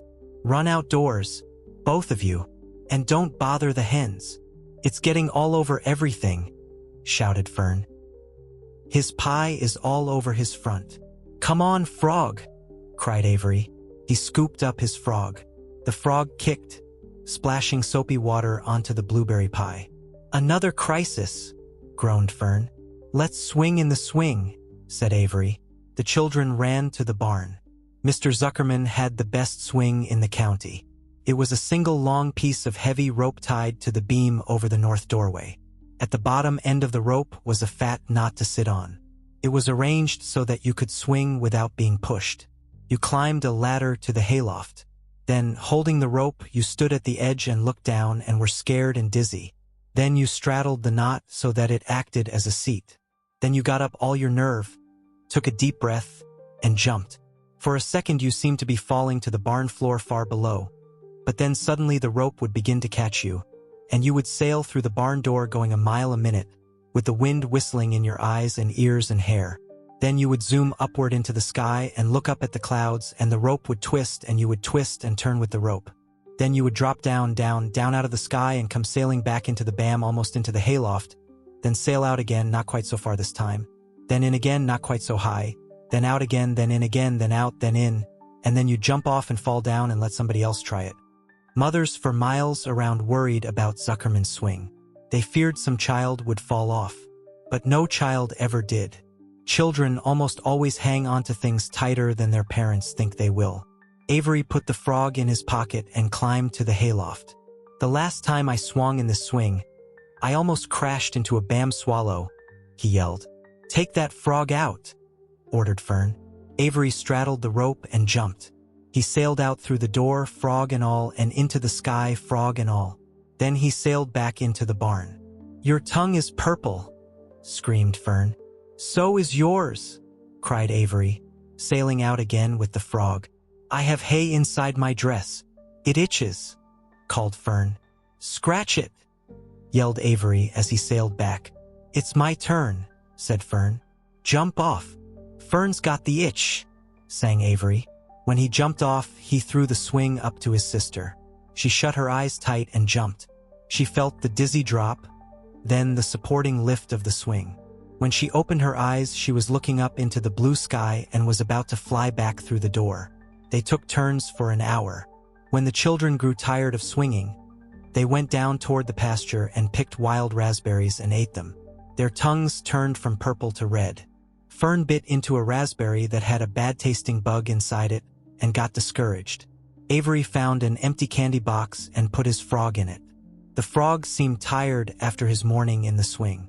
The children walked slowly up toward the barn. They, too, were tired and hardly had energy enough to walk. "Let's build a tree house," suggested Avery. "I want to live in a tree with my frog." "I'm going to visit Wilbur," Fern announced. They climbed the fence into the lane and walked lazily toward the pig pen. Wilbur heard them coming and got up. Avery noticed the spider web and, coming closer, he saw Charlotte. "Hey, look at that big spider," he said. "It's humongous." "Leave it alone," commanded Fern. "You've got a frog. Isn't that enough?" "That's a fine spider and I'm going to capture it," said Avery. He took the cover off the candy box. Then he picked up a stick. "I'm going to knock that OL spider into this box," he said. Wilbur's heart almost stopped when he saw what was going on. This might be the end of Charlotte if the boy succeeded in catching her. "You stop it, Avery," cried Fern. Avery put one leg over the fence of the pig pen. He was just about to raise his stick to hit Charlotte when he lost his balance. He swayed and toppled and landed on the edge of Wilbur's trough. The trough tipped up and then came down with a slap. The goose egg was right underneath. There was a dull explosion as the egg broke, and then a horrible smell. Fern screamed. Avery jumped to his feet. The air was filled with the terrible gases and smells from the rotten egg. Templeton, who had been resting in his home, scuttled away into the barn. "Good night'll," screamed Avery. "Good night. What a stink. Let's get out of here." Fern was crying. She held her nose and ran toward the house. Avery ran after her, holding his nose. Charlotte felt greatly relieved to see him go. It had been a narrow escape. Later on that morning, the animals came up from the pasture. The sheep, the lambs, the gander, the goose, and the 7 goslings. There were many complaints about the awful smell, and Wilbur had to tell the story over and over again of how the arable boy had tried to capture Charlotte, and how the smell of the broken egg drove him away just in time. "It was that rotten goose egg that saved Charlotte's life," said Wilbur. The goose was proud of her share in the adventure. "I'm delighted that the egg never hatched," she gabbled. Templeton, of course, was miserable over the loss of his beloved egg, but he couldn't resist boasting. "It pays to save things," he said in his surly voice. "A rat never knows when something is going to come in handy. I never throw anything away." "Well," said one of the lambs, "this whole business is all well and good for Charlotte, but what about the rest of us? The smell is unbearable. Who wants to live in a barn that is perfumed with rotten egg?" "Don't worry, you'll get used to it," said Templeton. He sat up and pulled wisely at his long whiskers, then crept away to pay a visit to the dump. When Lurvy showed up at lunchtime carrying a pail of food for Wilbur, he stopped short a few paces from the pig pen. He sniffed the air and made a face. "What in thunder?" he said. Setting the pail down, he picked up the stick that Avery had dropped and pried the trough up. "Rats," he said. "Phew, I might have known a rat would make a nest under this trough. How I hate a rat." And Lurvy dragged Wilbur's trough across the yard and kicked some dirt into the rat's nest, burying the broken egg and all Templeton's other possessions. Then he picked up the pail. Wilbur stood in the trough, drooling with hunger. Lurvy poured. The slops ran creamily down around the pig's eyes and ears. Wilbur grunted. He gulped and sucked and gulped, making swishing and swooshing noises, anxious to get everything at once. It was a delicious meal: skim milk, wheat middlings, leftover pancakes, half a donut, the rind of a summer squash, 2 pieces of stale toast, a third of a ginger snap, a fishtail, 1 orange peel, several noodles from a noodle soup, the scum off a cup of cocoa, an ancient jelly roll, a strip of paper from the lining of the garbage pail, and a spoonful of raspberry jello. Wilbur ate heartily. He planned to leave half a noodle and a few drops of milk for Templeton. Then he remembered that the rat had been useful in saving Charlotte's life, and that Charlotte was trying to save his life. So he left a whole noodle instead of a half. Now that the broken egg was buried, the air cleared and the barn smelled good again. The afternoon passed, and evening came. Shadows lengthened. The cool and kindly breath of evening entered through doors and windows. Astride her web, Charlotte sat moodily eating a horsefly and thinking about the future. After a while, she bestirred herself. She descended to the center of the web, and there she began to cut some of her lines. She worked slowly but steadily while the other creatures drowsed. None of the others, not even the goose, noticed that she was at work. Deep in his soft bed, Wilbur snoozed. Over in their favorite comber, the goslings whistled a night song. Charlotte tore quite a section out of her web, leaving an open space in the middle. Then she started weaving something to take the place of the threads she had removed. When Templeton got back from the dump, around midnight, the spider was still at work. Chapter 11. The Miracle. The next day was foggy. Everything on the farm was dripping wet. The grass looked like a magic carpet. The asparagus patch looked like a silver forest. On foggy mornings, Charlotte's web was truly a thing of beauty. This morning, each thin strand was decorated with dozens of tiny beads of water. The web glistened in the light and made a pattern of loveliness and mystery, like a delicate veil. Even Lurvy, who wasn't particularly interested in beauty, noticed the web when he came with the pig's breakfast. He noted how clearly it showed up, and he noted how big and carefully built it was. And then he took another look, and he saw something that made him set his pail down. There, in the center of the web, neatly woven in block letters, was a message. It said, "Some pig." Lurvy felt weak. He brushed his hand across his eyes and stared harder at Charlotte's web. "I'm seeing things," he whispered.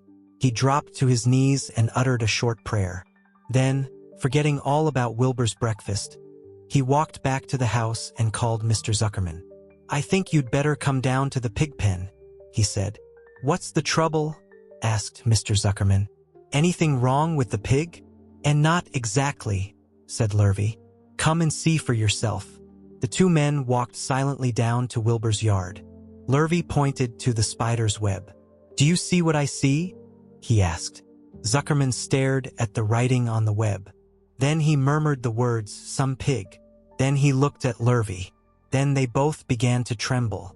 Charlotte, sleepy after her night's exertions, smiled as she watched. Wilbur came and stood directly under the web. "Some pig," muttered Lurvy in a low voice. "Some pig," whispered Mr. Zuckerman. They stared and stared for a long time at Wilbur. Then they stared at Charlotte.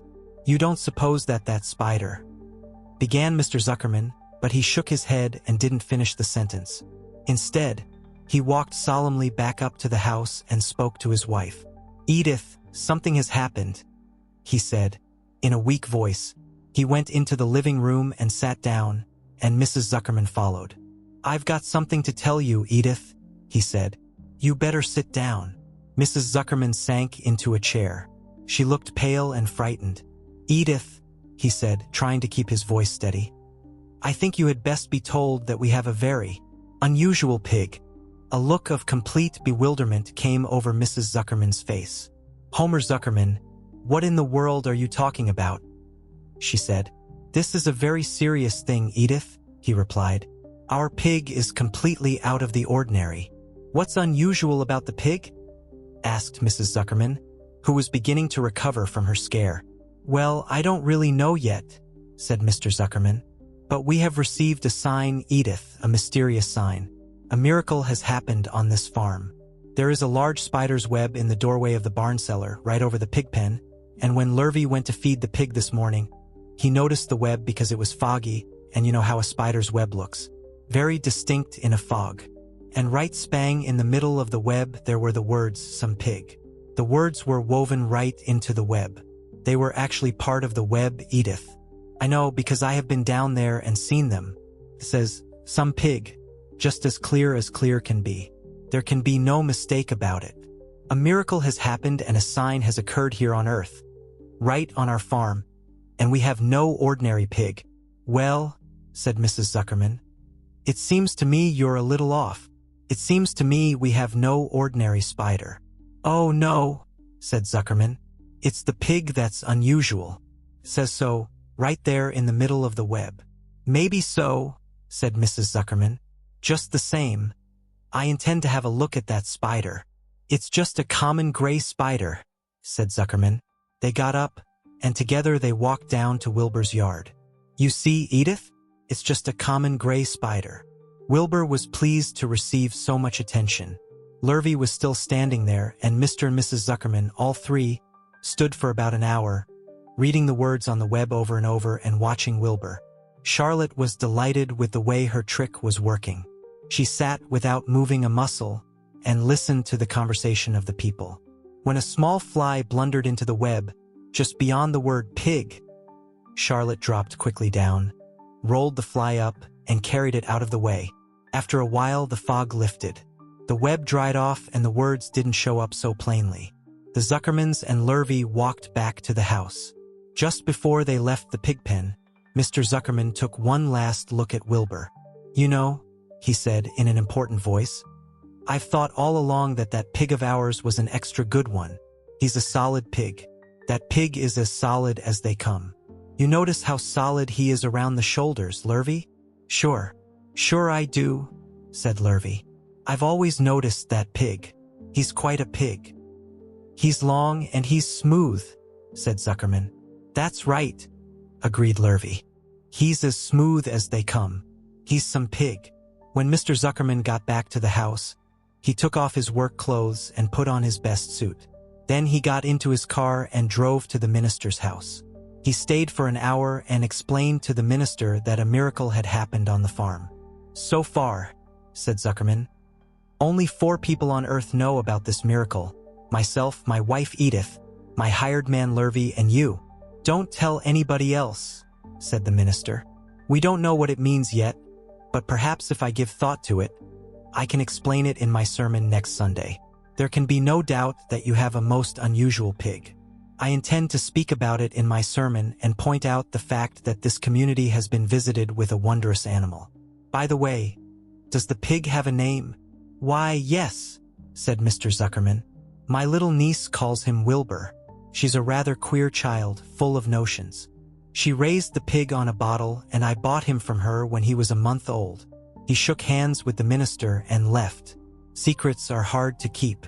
Long before Sunday came, the news spread all over the county. Everybody knew that a sign had appeared in a spider's web on the Zuckerman place. Everybody knew that the Zuckermans had a wondrous pig. People came from miles around to look at Wilbur and to read the words on Charlotte's web. The Zuckermans' driveway was full of cars and trucks from morning till night. Fords and Chewies and Buick Roadmasters and GMC pickups and Plymouths and Studebakers and Packards and DeSotos with gyromatic transmissions and Oldsmobiles with rocket engines and Jeep station wagons and Pontiacs. The news of the wonderful pig spread clear up into the hills, and farmers came rattling down in buggies and buckboards to stand hour after hour at Wilby's pen admiring the miraculous animal. All said they had never seen such a pig before in their lives. When Fern told her mother that Avery had tried to hit the Zuckerman spider with a stick, Mrs. Arable was so shocked that she sent Avery to bed without any supper, as punishment. In the days that followed, Mr. Zuckerman was so busy entertaining visitors that he neglected his farm work. He wore his good clothes all the time now, got right into them when he got up in the morning. Mrs. Zuckerman prepared special meals for Wilbur. Lurvy shaved and got a haircut, and his principal farm duty was to feed the pig while people looked on. Mr. Zuckerman ordered Lurvy to increase Wilbur's feedings from 3 meals a day to 4 meals a day. The Zuckermans were so busy with visitors they forgot about other things on the farm. The blackberries got ripe, and Mrs. Zuckerman failed to put up any blackberry jam. The comm needed hoeing, and Lurvy didn't find time to hoe it. On Sunday, the church was full. The minister explained the miracle.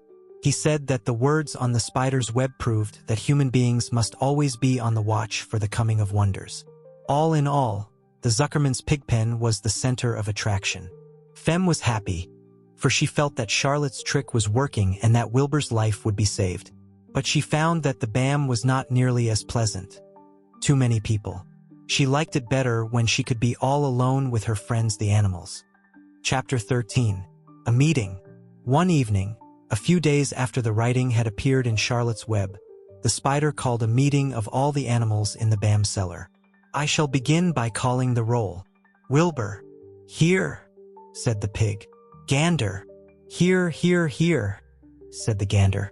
You sound like 3 ganders, muttered Charlotte. Why can't you just say here? Why do you have to repeat everything? It's my idiosyncrasy, replied the gander. Goose, said Charlotte.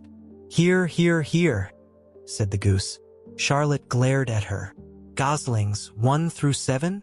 BBB, BBB, BBB, BBB, BBB, BBB, B, BB, said the goslings. This is getting to be quite a meeting, said Charlotte. Anybody would think we had 3 ganders, 3 geese, and 21 goslings. Sheep? Hey, answered the sheep all together. Lambs? Hey, answered the lambs all together. Templeton? No answer. Templeton? No answer. Well, we are all here except the rat, said Charlotte. I guess we can proceed without him. Now, all of you must have noticed what's been going on around here the last few days. The message I wrote in my web, praising Wilbur, has been received. The Zuckermans have fallen for it, and so has everybody else. Zuckerman thinks Wilbur is an unusual pig, and therefore he won't want to kill him and eat him.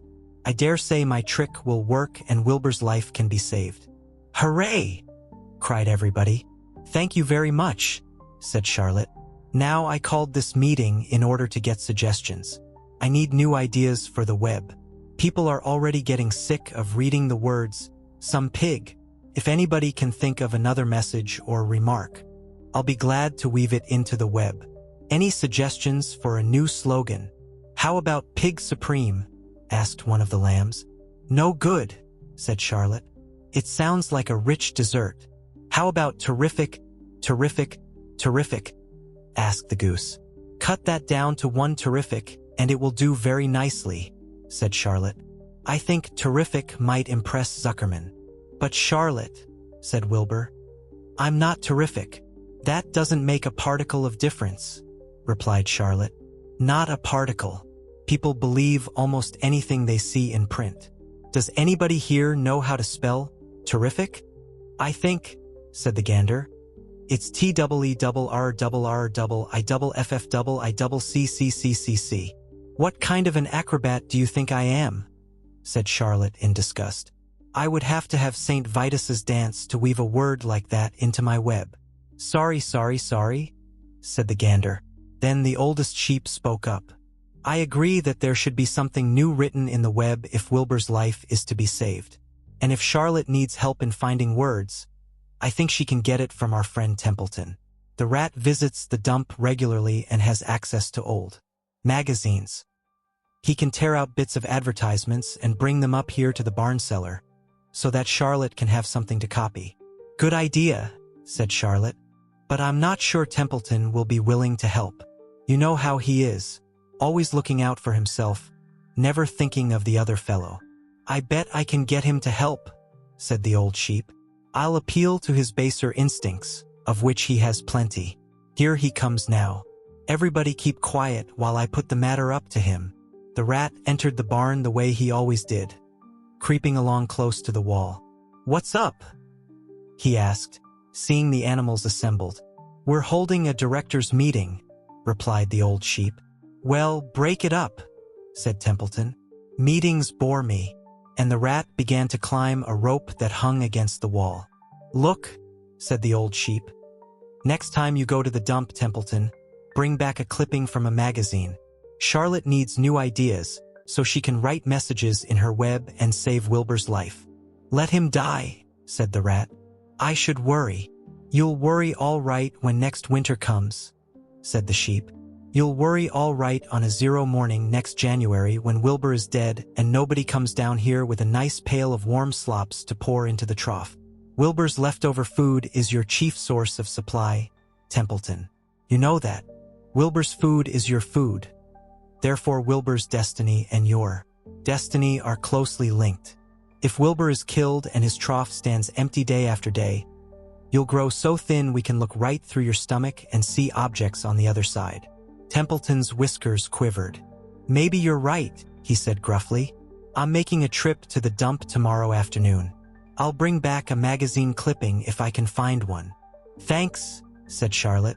The meeting is now adjourned. I have a busy evening ahead of me. I've got to tear my web apart and write terrific. Wilbur blushed. But I'm not terrific, Charlotte.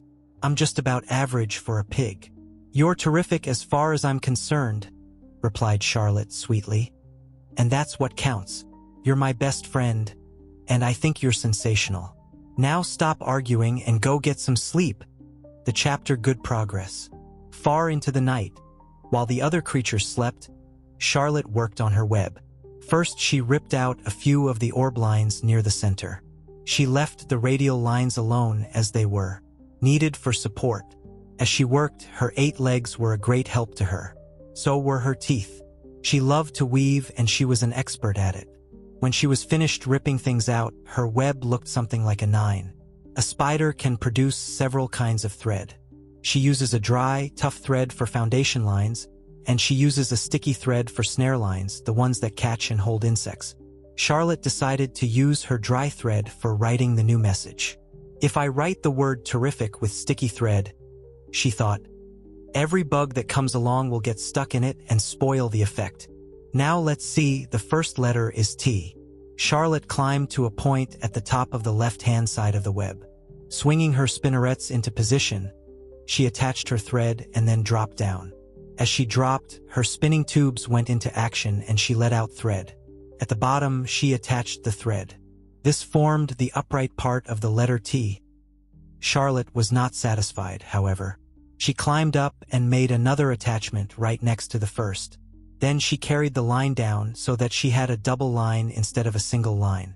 It will show up better if I make the whole thing with double lines. She climbed back up, moved over about an inch to the left, touched her spinnerets to the web, and then carried a line across to the right, forming the top of the T. She repeated this, making it double. Her 8 legs were very busy helping.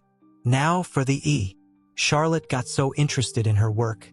She began to talk to herself, as though to cheer herself on. If you had been sitting quietly in the barn cellar that evening, you would have heard something like this. Now for the R. Up we go. Tatch. Descend. Pay out line. Whoa. Tatch. Good. Up you go. Repeat. Tatch. Descend. Pay out line. Whoa, girl. Steady now. Tatch. Climb. Tatch. Over to the right. Pay out line. Tatch. Now right and down and swing that loop and around and around. Now in to the left. Tatch. Climb. Repeat. Okay. Easy. Keep those lines together. Now then out and down for the leg of the R. Pay out line. Whoa. Tatch. Ascend. Repeat. Good girl. And so, talking to herself, the spider worked at her difficult task. When it was completed, she felt hungry. She ate a small bug that she had been saving. Then she slept. Next morning, Wilbur arose and stood beneath the web. He breathed the morning air into his lungs. Drops of dew, catching the sun, made the web stand out clearly. When Lurvy arrived with breakfast, there was the handsome pig, and over him, woven neatly in block letters, was the word terrific. Another miracle. Lurvy rushed and called Mr. Zuckerman. Mr. Zuckerman rushed and called Mrs. Zuckerman. Mrs. Zuckerman ran to the phone and called the Arables. The Arables climbed into their truck and hurried over. Everybody stood at the pig pen and stared at the web and read the word, over and over, while Wilbur, who really felt terrific, stood quietly swelling out his chest and swinging his snout from side to side. Terrific, breathed Zuckerman, in joyful admiration. Edith, you better phone the reporter on the Weekly Chronicle and tell him what has happened. He will want to know about this. He may want to bring a photographer. There isn't a pig in the whole state that is as terrific as our pig. The news spread. People who had journeyed to see Wilbur when he was some pig came back again to see him now that he was terrific. That afternoon, when Mr. Zuckerman went to milk the cows and clean out the tie-ups, he was still thinking about what a wondrous pig he owned. Lurvy, he called, there is to be no more cow manure thrown down into that pig pen. I have a terrific pig. I want that pig to have clean, bright straw every day for his bedding. Understand? Yes, sir, said Lurvy. Furthermore, said Mr. Zuckerman, I want you to start building a crate for Wilbur. I have decided to take the pig to the county fair on September 6th. Make the crate large and paint it green with gold letters. What will the letters say? Asked Lurvy. They should say Zuckerman's famous fig. Lurvy picked up a pitchfork and walked away to get some clean straw. Having such an important pig was going to mean plenty of extra work. He could see that. Below the apple orchard, at the end of a path, was the dump where Mr. Zuckerman threw all sorts of trash and stuff that nobody wanted anymore. Here, in a small clearing hidden by young alders and wild raspberry bushes, was an astonishing pile of old bottles and empty tin cans and dirty rags and bits of metal and broken bottles and broken hinges and broken springs and dead batteries and last month's magazines and old discarded dish mops and tattered overalls and rusty spikes and leaky pails and forgotten stoppers and useless junk of all kinds, including a wrong-size crank for a broken ice cream freezer. Templeton knew the dump and liked it. There were good hiding places there, excellent cover for a rat.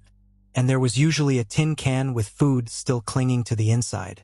Templeton was down there now, rummaging around. When he returned to the BAM, he carried in his mouth an advertisement he had torn from a crumpled magazine. How's this? He asked, showing the ad to Charlotte. It says crunchy. Crunchy would be a good word to write in your web. Just the wrong idea, replied Charlotte. Couldn't be worse. We don't want Zuckerman to think Wilbur is crunchy. He might start thinking about crisp, crunchy bacon and tasty ham. That would put ideas into his head. We must advertise Wilbur's noble qualities, not his tastiness. Go get another word. Please, Templeton. The rat looked disgusted. But he sneaked away to the dump and was back in a while with a strip of cotton cloth. "How's this?" he asked. "It's a label off an old shirt." Charlotte examined the label. It said PRE shrunk. "I'm sorry, Templeton," she said, "but pre-shrunk is out of the question. We want Zuckerman to think Wilbur is nicely filled out, not all shrunk up. I'll have to ask you to try again." "What do you think I am, a messenger boy?" grumbled the rat. "I'm not going to spend all my time chasing down to the dump after advertising material. Just once more, please," said Charlotte. "I'll tell you what I'll do," said Templeton. "I know where there's a package of soap flakes in the woodshed. It has writing on it. I'll bring you a piece of the package." He climbed the rope that hung on the wall and disappeared through a hole in the ceiling. When he came back, he had a strip of blue and white cardboard in his teeth. "There," he said triumphantly. "How's that?" Charlotte read the words, "With new radiant action." "What does it mean?" asked Charlotte, who had never used any soap flakes in her life. "How should I know?" said Templeton. "You asked for words and I brought them. I suppose the next thing you'll want me to fetch is a dictionary." Together they studied the soap ad. "With new radiant action," repeated Charlotte slowly. "Wilbur," she called. Wilbur, who as asleep in the straw, jumped up. "Run around," commanded Charlotte. "I want to see you in action, to see if you are radiant." Wilbur raced to the end of his yard. "Now back again faster," said Charlotte. Wilbur galloped back. His skin shone. His tail had a fine, tight curl in it. "Jump into the air," cried Charlotte. Wilbur jumped as high as he could. "Keep your knees straight and touch the ground with your ears," called Charlotte.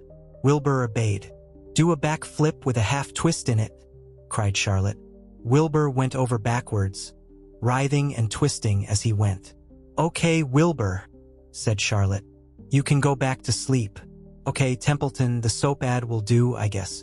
I'm not sure Wilbur's action is exactly radiant, but it's interesting." "Actually," said Wilbur, "I feel radiant." "Do you?" said Charlotte, looking at him with affection. "Well, you're a good little pig, and radiant you shall be. I'm in this thing pretty deep now. I might as well go the limit."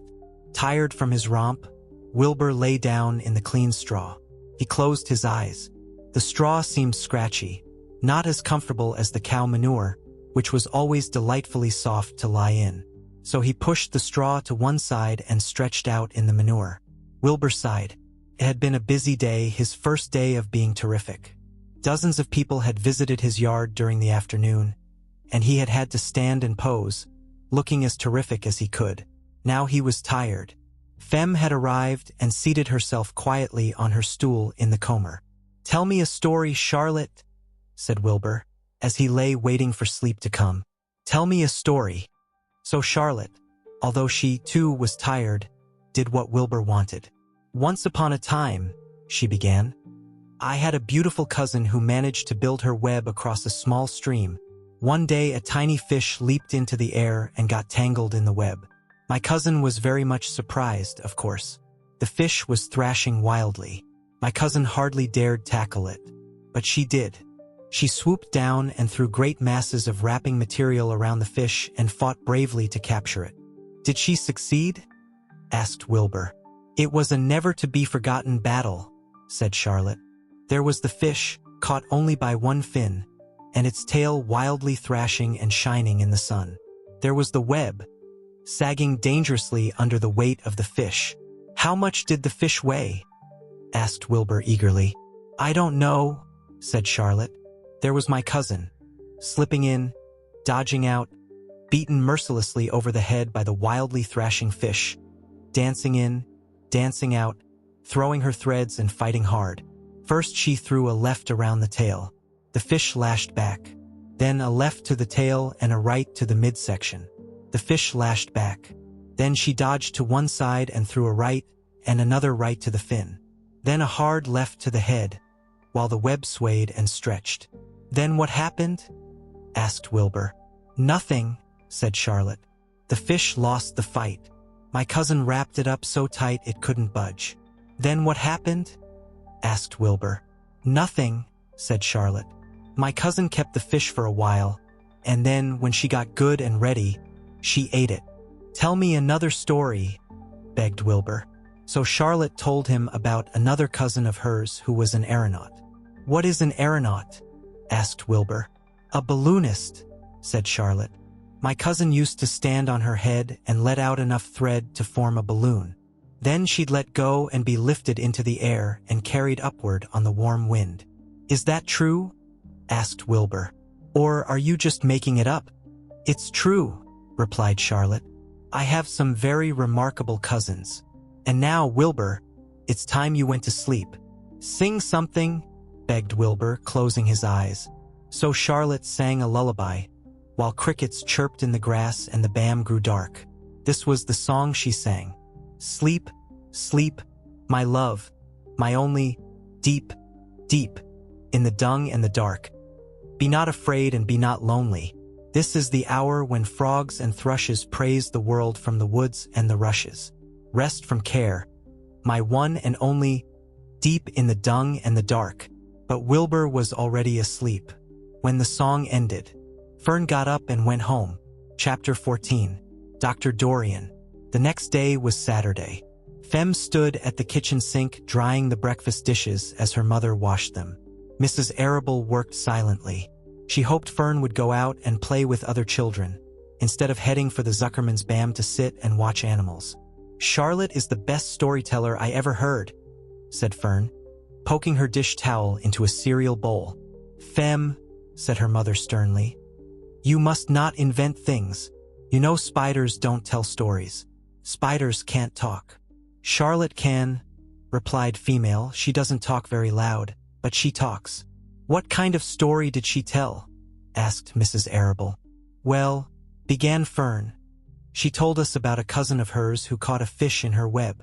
Don't you think that's fascinating? Fem dear, how would a fish get in a spider's web? Said Mrs. Arable. You know it couldn't happen. You're making this up.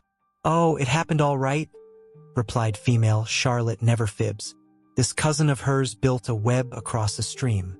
One day she was hanging around on the web and a tiny fish leaped into the air and got tangled in the web. The fish was caught by one fin mother. Its tail was wildly thrashing and shining in the sun. Can't you just see the web sagging dangerously under the weight of the fish? Charlotte's cousin kept slipping in, dodging out, and she was beaten mercilessly over the head by the wildly thrashing fish, dancing in, dancing out, throwing. Fern, snapped her mother. Stop it. Stop inventing these wild tales. I'm not inventing, said Fern. I'm just telling you the facts.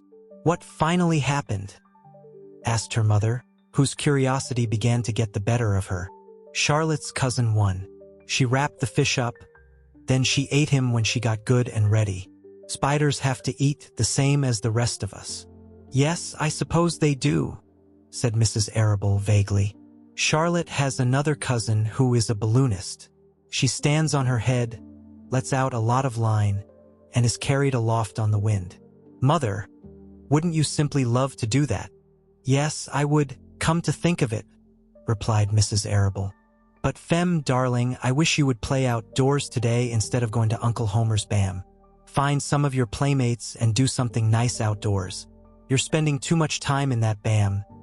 It isn't good for you to be alone so much. Alone? Said Fern. Alone? My best friends are in the BAM cellar. It is a very sociable place. Not at all lonely. Fern disappeared after a while, walking down the road toward Zuckerman's. Her mother dusted the sitting room. As she worked, she kept thinking about Fern. It didn't seem natural for a little girl to be so interested in animals. Finally, Mrs. Arable made up her mind she would pay a call on old Dr. Dorian and ask his advice. She got in the car and drove to his office in the village. Dr. Dorian had a thick beard.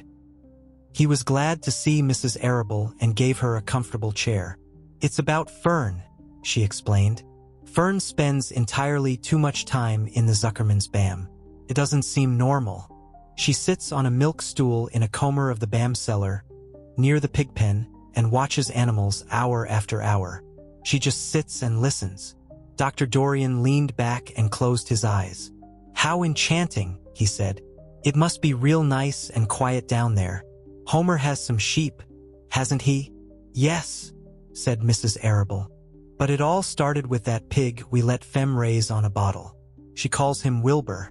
Homer bought the pig, and ever since it left our place Fem has been going to her uncle's to be near it. I've been hearing things about that pig, said Dr. Dorian, opening his eyes. They say he's quite a pig. Have you heard about the words that appeared in the spider's web?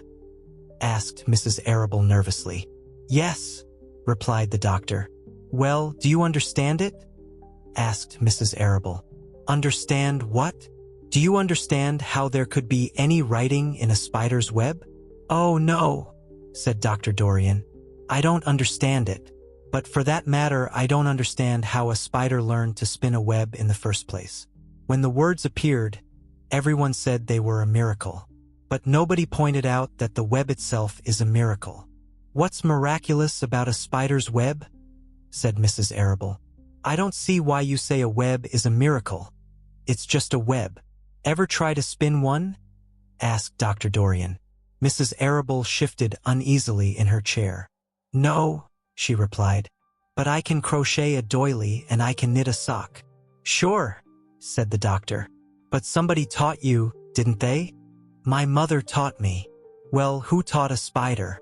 A young spider knows how to spin a web without any instructions from anybody. Don't you regard that as a miracle? I suppose so, said Mrs. Arable. I never looked at it that way before. Still, I don't understand how those words got into the web. I don't understand it, and I don't like what I can't understand. None of us do, said Dr. Dorian, sighing. I'm a doctor. Doctors are supposed to understand everything.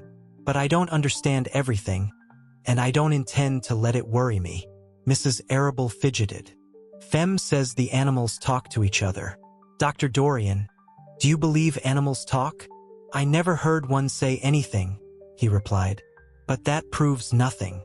It is quite possible that an animal has spoken civilly to me and that I didn't catch the remark because I wasn't paying attention. Children pay better attention than grown-ups. If Fern says that the animals in Zuckerman's barn talk, I'm quite ready to believe her. Perhaps if people talked less, animals would talk more. People are incessant talkers. I can give you my word on that. Well, I feel better about Fem, said Mrs. Arable. You don't think I need worry about her? Does she look well? Asked the doctor. Oh yes. Appetite good? Oh yes. She's always hungry. Sleep well at night? Oh yes. Then don't worry, said the doctor. Do you think she'll ever start thinking about something besides pigs and sheep and geese and spiders? How old is she? She's 8. Well, said Dr. Dorian, I think she will always love animals, but I doubt that she spends her entire life in Homer Zuckerman's BAM cellar. How about boys? Does she know any boys? She knows Henry Fussy, said Mrs. Arable brightly. Dr. Dorian closed his eyes again and went into deep thought. Henry Fussy, he mumbled. Remarkable. Well, I don't think you have anything to worry about. Let Fern associate with her friends in the BAM if she wants to. I would say offhand that spiders and pigs were fully as interesting as Henry Fussy. Yet I predict that the day will come when even Henry will drop some chance remark that catches Fern's attention. It's amazing how children change from year to year. How's Avery? He asked, opening his eyes wide. Oh, Avery, chuckled Mrs. Arable. Avery is always fine. Of course, he gets into poison ivy and gets stung by wasps and bees and brings frogs and snakes home and breaks everything he lays his hands on. He's fine. Good, said the doctor. Mrs. Arable said goodbye and thanked Dr. Dorian very much for his advice. She felt greatly relieved. Chapter 15. The Crickets. The crickets sang in the grasses. They sang the song of summer's ending, a sad, monotonous song. Summer is over and gone, they sang. Over and gone, over and gone. Summer is dying, dying. The crickets felt it was their duty to warn everybody that summertime cannot last forever. Even on the most beautiful days in the whole year, the days when summer is changing into fall, the crickets spread the rumor of sadness and change. Everybody heard the song of the crickets. Avery and Fern Arable heard it as they walked the dusty road. They knew that school would soon begin again. The young geese heard it and knew that they would never be little goslings again. Charlotte heard it and knew that she hadn't much time left. Mrs. Zuckerman, at work in the kitchen, heard the crickets, and a sadness came over her, too. Another summer gone, she sighed. Lurvy, at work building a crate for Wilbur, heard the song and knew it was time to dig potatoes. Summer is over and gone, repeated the crickets. How many nights till frost? Sang the crickets. Goodbye, summer. Goodbye, goodbye. The sheep heard the crickets, and they felt so uneasy they broke a hole in the pasture fence and wandered up into the field across the road. The gander discovered the hole and led his family through, and they walked to the orchard and ate the apples that were lying on the ground. A little maple tree in the swamp heard the cricket song and turned bright red with anxiety. Wilbur was now the center of attraction on the farm. Good food and regular hours were showing results. Wilbur was a pig any man would be proud of. One day more than 100 people came to stand at his yard and admire him. Charlotte had written the word radiant, and Wilbur really looked radiant as he stood in the golden sunlight. Ever since the spider had befriended him, he had done his best to live up to his reputation. When Charlotte's web said some pig, Wilbur had tried hard to look like some pig. When Charlotte's web said terrific, Wilbur had tried to look terrific. And now that the web said radiant, he did everything possible to make himself glow. It is not easy to look radiant, but Wilbur threw himself into it with a will. He would turn his head slightly and blink his long eyelashes. Then he would breathe deeply, and when his audience grew bored, he would spring into the air and do a backflip with a half-twist. At this the crowd would yell and cheer. "How's that for a pig?" Mr. Zuckerman would ask, well pleased with himself. "That pig is radiant." Some of Wilbur's friends in the barn worried for fear all this attention would go to his head and make him stuck up. But it never did. Wilbur was modest. Fame did not spoil him. He still worried some about the future, as he could hardly believe that a mere spider would be able to save his life. Sometimes at night he would have a bad dream. He would dream that men were coming to get him with knives and guns. But that was only a dream. In the daytime, Wilbur usually felt happy and confident. No pig ever had truer friends, and he realized that friendship is one of the most satisfying things in the world. Even the song of the crickets did not make Wilbur too sad. He knew it was almost time for the county fair, and he was looking forward to the trip. If he could distinguish himself at the fair, and maybe win some prize money, he was sure Zuckerman would let him live. Charlotte had worries of her own, but she kept quiet about them. One morning Wilbur asked her about the fair. "You're going with me, aren't you, Charlotte?" he said. "Well, I don't know," replied Charlotte. "The fair comes at a bad time for me. I shall find it inconvenient to leave home, even for a few days." "Why?" asked Wilbur. "Oh, I just don't feel like leaving my web. Too much going on around here." "Please come with me," begged Wilbur. "I need you, Charlotte. I can't stand going to the fair without you. You've just got to come." "No," said Charlotte. "I believe I'd better stay home and see if I can't get some work done." "What kind of work?" asked Wilbur. "Egg-laying. It's time I made an egg sack and filled it with eggs." "I didn't know you could lay eggs," said Wilbur in amazement. "Oh, sure," said the spider. "I'm versatile." "What does versatile mean, full of eggs?" asked Wilbur. "Certainly not," said Charlotte. "Versatile means I can turn with ease from one thing to another. It means I don't have to limit my activities to spinning and trapping and stunts like that."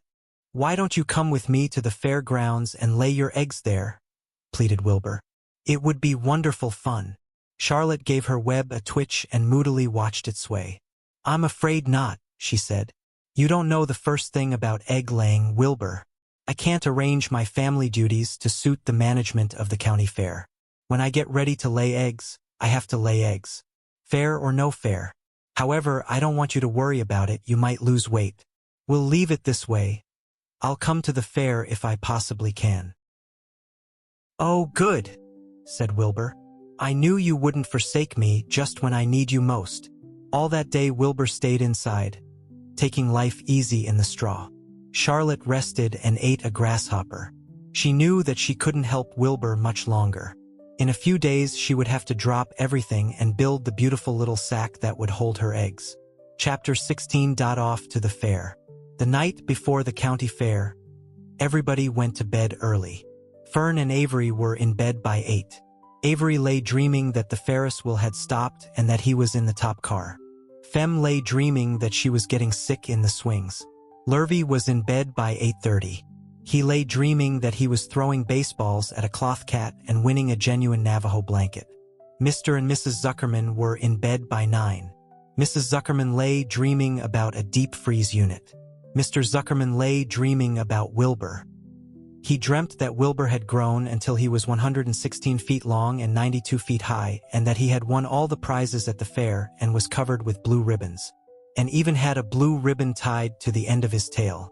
Down in the BAM cellar, the animals too went to sleep early, all except Charlotte. Tomorrow would be fair day. Every creature planned to get up early to see Wilbur off on his great adventure. When morning came, everybody got up at daylight. The day was hot. Up the road at the Arable's house, Fern lugged a pail of hot water to her room and took a sponge bath. Then she put on her prettiest dress because she knew she would see boys at the fair. Mrs. Arable scrubbed the back of Avery's neck and wet his hair and parted it and brushed it down hard till it stuck to the top of his head. All but about 6 hairs that stood straight up. Avery put on clean underwear, clean blue jeans, and a clean shirt.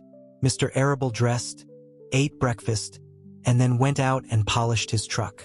He had offered to drive everybody to the fair, including Wilbur. Bright and early, Lurvy put clean straw in Wilbur's crate and lifted it into the pig pen. The crate was green.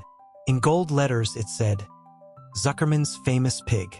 Charlotte had her web looking fine for the occasion. Wilbur ate his breakfast slowly. He tried to look radiant without getting food in his ears. In the kitchen, Mrs. Zuckerman suddenly made an announcement. Homer, she said to her husband, I am going to give that pig a buttermilk bath. A what? Said Mr. Zuckerman. A buttermilk bath. My grandmother used to bathe her pig with buttermilk when it got dirty. I just remembered. Wilbur's not dirty, said Mr. Zuckerman proudly. He's filthy behind the ears, said Mrs. Zuckerman. Every time Lurvy slops him, the food runs down around the ears. Then it dries and forms a crust. He also has a smudge on one side where he lays in the manure. He lays in clean straw, corrected Mr. Zuckerman. Well, he's dirty, and he's going to have a bath. Mr. Zuckerman sat down weakly and ate a donut. His wife went to the woodshed. When she returned, she wore rubber boots and an old raincoat, and she carried a bucket of buttermilk and a small wooden paddle. Edith, you're crazy, mumbled Zuckerman, but she paid no attention to him. Together they walked to the pig pen. Mrs. Zuckerman wasted no time. She climbed in with Wilbur and went to work. Dipping her paddle in the buttermilk, she rubbed him all over. The geese gathered around to see the fun, and so did the sheep and lambs. Even Templeton poked his head out cautiously to watch Wilbur get a buttermilk bath. Charlotte got so interested, she lowered herself on a dragline so she could see better. Wilbur stood still and closed his eyes. He could feel the buttermilk trickling down his sides. He opened his mouth and some buttermilk ran in. It was delicious. He felt radiant and happy. When Mrs. Zuckerman got through and rubbed him dry, he was the cleanest, prettiest pig you ever saw. He was pure white, pink around the ears and snout, and smooth as silk. The Zuckermans went up to change into their best clothes. Lurvy went to shave and put on his plaid shirt and his purple necktie. The animals were left to themselves in the BAM. The 7 goslings paraded round and round their mother. Please, please, please take us to the fair, begged a gosling. Then all 7 began teasing to go. Please, please, please, please, please, please. They made quite a racket. Children, snapped the goose. We're staying quietly at home. Only Wilbur is going to the fair. Just then Charlotte interrupted. I shall go too, she said softly. I have decided to go with Wilbur. He may need me. We can't tell what may happen at the fairgrounds. Somebody's got to go along who knows how to write. And I think Templeton better come, too. I might need somebody to run errands and do general work. I'm staying right here, grumbled the rat. I haven't the slightest interest in fairs. That's because you've never been to one, remarked the old sheep. A fair is a rat's paradise. Everybody spills food at a fair. A rat can creep out late at night and have a feast. In the horse barn you will find oats that the trotters and pacers have spilled. In the trampled grass of the infield you will find old discarded lunch boxes containing the foul remains of peanut butter. Sandwiches, hard-boiled eggs, cracker crumbs, bits of donuts, and particles of cheese. In the hard-packed dirt of the midway, after the glaring lights are out and the people have gone home to bed, you will find a veritable treasure of popcorn fragments, frozen custard dribblings, candied apples abandoned by tired children, sugar fluff crystals, salted almonds, popsicles, partially gnawed ice cream cones, and the wooden sticks of lollipops. Everywhere is loot for a rat. In tents, in booths, in hay lofts. Why, a fair has enough disgusting left-over food to satisfy a whole army of rats. Templeton's eyes were blazing. Is this true? He asked. Is this appetizing yam of yours true? I like high living, and what you say tempts me. It is true, said the old sheep. Go to the fair, Templeton. You will find that the conditions at a fair will surpass your wildest dreams. Buckets with sour mash sticking to them, tin cans containing particles of tuna fish, greasy paper bags stuffed with rotten. That's enough, cried Templeton. Don't tell me any more. I'm going. Good, said Charlotte, winking at the old sheep. Now then, there is no time to be lost. Wilbur will soon be put into the crate. Templeton and I must get in the crate right now and hide ourselves. The rat didn't waste a minute.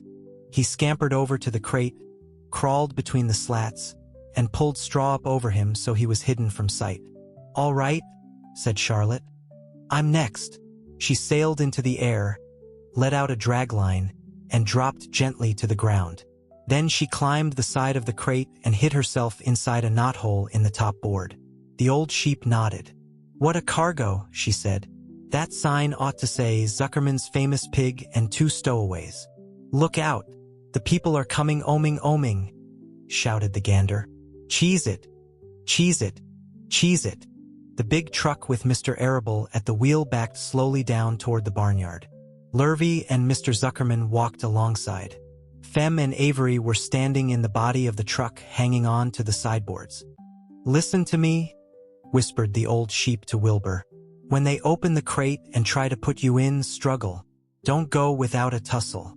Pigs always resist when they are being loaded. If I struggle, I'll get dirty, said Wilbur. Never mind that, do as I say. Struggle. If you were to walk into the crate without resisting, Zuckerman might think you were bewitched. He'd be scared to go to the fair. Templeton poked his head up through the straw. Struggle if you must, said he. But kindly remember that I'm hiding down here in this crate and I don't want to be stepped on, or kicked in the face, or pummeled, or crushed in any way, or squashed, or buffeted about, or bruised, or lacerated, or scarred, or biffed. Just watch what you're doing, Mr. Radiant.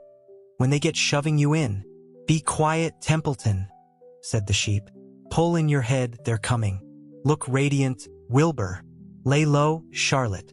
Talk it up, Geese. The truck backed slowly to the pig pen and stopped. Mr. Arable cut the motor, got out, walked around to the rear, and lowered the tailgate. The geese cheered. Mrs. Arable got out of the truck. Fem and Avery jumped to the ground.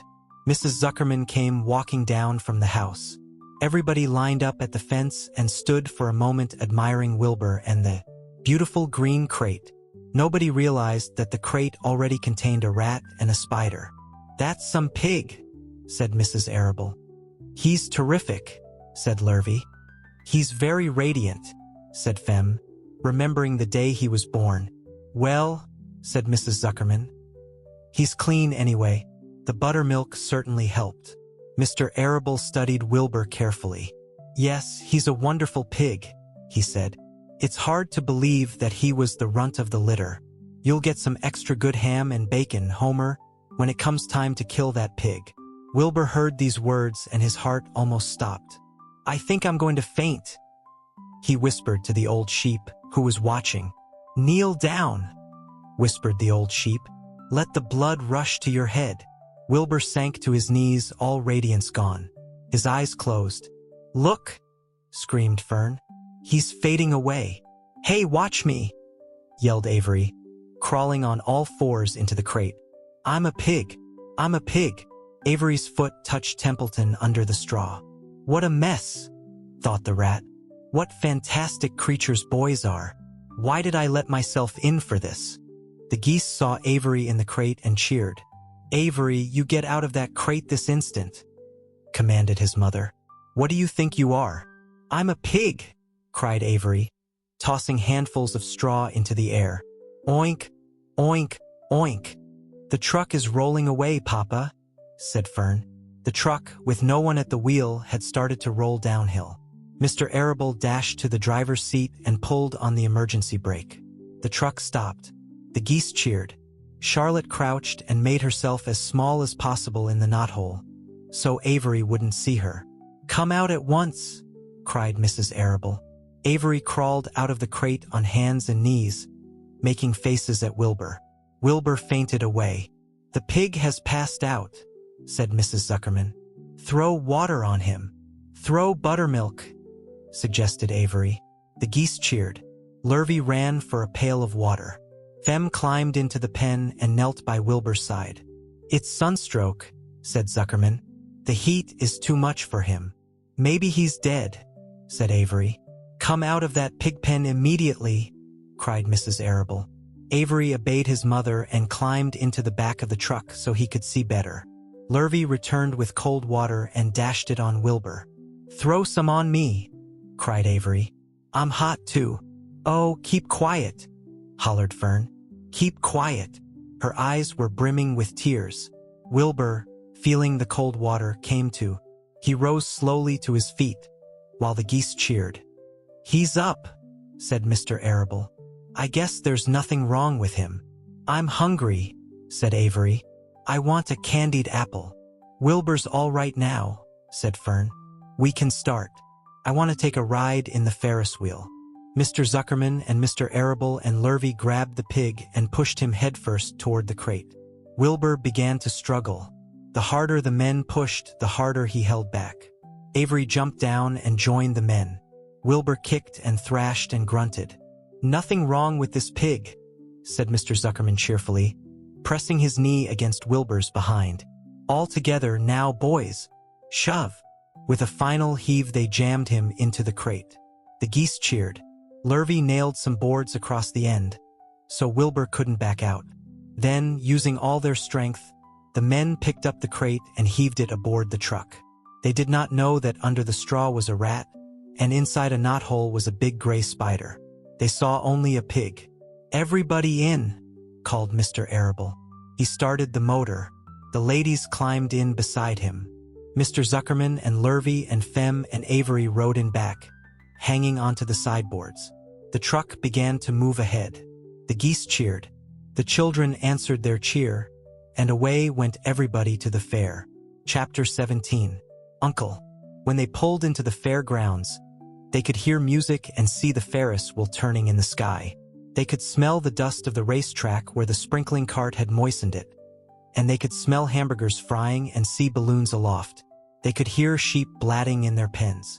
An enormous voice over the loudspeaker said, "Attention, please. Will the owner of a Pontiac car, license number H2439, please move your car away from the fireworks shed?" "Can I have some money?" asked Fern. "Can I too?" asked Avery. "I'm going to win a doll by spinning a wheel and it will stop at the right number," said Fern. "I'm going to steer a jet plane and make it bump into another one." "Can I have a balloon?" asked Fern. "Can I have a frozen custard and a cheeseburger and some raspberry soda pop?" asked Avery. "You children be quiet till we get the pig unloaded," said Mrs. Arable. "Let's let the children go off by themselves," suggested Mr. Arable. "The fair only comes once a year." Mr. Arable gave Fern 2 quarters and 2 dimes. He gave Avery 5 dimes and 4 nickels. "Now run along," he said. "And remember, the money has to last all day." Don't spend it all the first few minutes. And be back here at the truck at noontime so we can all have lunch together. And don't eat a lot of stuff that's going to make you sick to your stomachs. And if you go in those swings, said Mrs. Arable, you hang on tight. You hang on very tight. Hear me? And don't get lost, said Mrs. Zuckerman. And don't get dirty. Don't get overheated, said their mother. Watch out for pickpockets, cautioned their father. And don't cross the racetrack when the horses are coming, cried Mrs. Zuckerman. The children grabbed each other by the hand and danced off in the direction of the merry-go-round, toward the wonderful music and the wonderful adventure and the wonderful excitement, into the wonderful midway where there would be no parents to guard them and guide them, and where they could be happy and free and do as they pleased. Mrs. Arable stood quietly and watched them go. Then she sighed. Then she blew her nose. Do you really think it's all right? She asked. Well, they've got to grow up some time, said Mr. Arable. And a fair is a good place to start, I guess. While Wilbur was being unloaded and taken out of his crate and into his new pig pen, crowds gathered to watch. They stared at the sign Zuckerman's famous pig. Wilbur stared back and tried to look extra good. He was pleased with his new home. The pen was grassy, and it was shaded from the sun by a shed roof. Charlotte, watching her chance, scrambled out of the crate and climbed a post to the underside of the roof. Nobody noticed her. Templeton, not wishing to come out in broad daylight, stayed quietly under the straw at the bottom of the crate. Mr. Zuckerman poured some skim milk into Wilbur's trough, pitched clean straw into his pen, and then he and Mrs. Zuckerman and the Arables walked away toward the cattle bam to look at purebred cows and to see the sights. Mr. Zuckerman particularly wanted to look at tractors. Mrs. Zuckerman wanted to see a deep freeze. Lurvy wandered off by himself, hoping to meet friends and have some fun on the midway. As soon as the people were gone, Charlotte spoke to Wilbur. It's a good thing you can't see what I see, she said. What do you see? Asked Wilbur. There's a pig in the next pen and he's enormous. I'm afraid he's much bigger than you are. Maybe he's older than I am and has had more time to grow, suggested Wilbur. Tears began to come to his eyes. I'll drop down and have a closer look, Charlotte said. Then she crawled along a beam till she was directly over the next pen. She let herself down on a dragline until she hung in the air just in front of the big pig's snout. May I have your name? She asked politely. The pig stared at her. No name, he said in a big, hearty voice. Just call me Uncle. Very well, Uncle, replied Charlotte. What is the date of your birth? Are you a spring pig? Sure, I'm a spring pig, replied Uncle. What did you think I was? A spring chicken. Ha ha, that's a good one, sister. Mildly funny, said Charlotte. I've heard funnier ones, though. Glad to have met you, and now I must be going. She ascended slowly and returned to Wilbur's pen. He claims he's a spring pig, reported Charlotte. And perhaps he is. One thing is certain, he has a most unattractive personality. He is too familiar, too noisy, and he cracks weak jokes. Also, he's not anywhere near as clean as you are, nor as pleasant. I took quite a dislike to him in our brief interview. He's going to be a hard pig to beat, though, Wilbur, on account of his size and weight. But with me helping you, it can be done. When are you going to spin a web? Asked Wilbur. This afternoon late if I'm not too tired, said Charlotte. The least thing tires me these days. I don't seem to have the energy I once had. My age, I guess. Wilbur looked at his friend.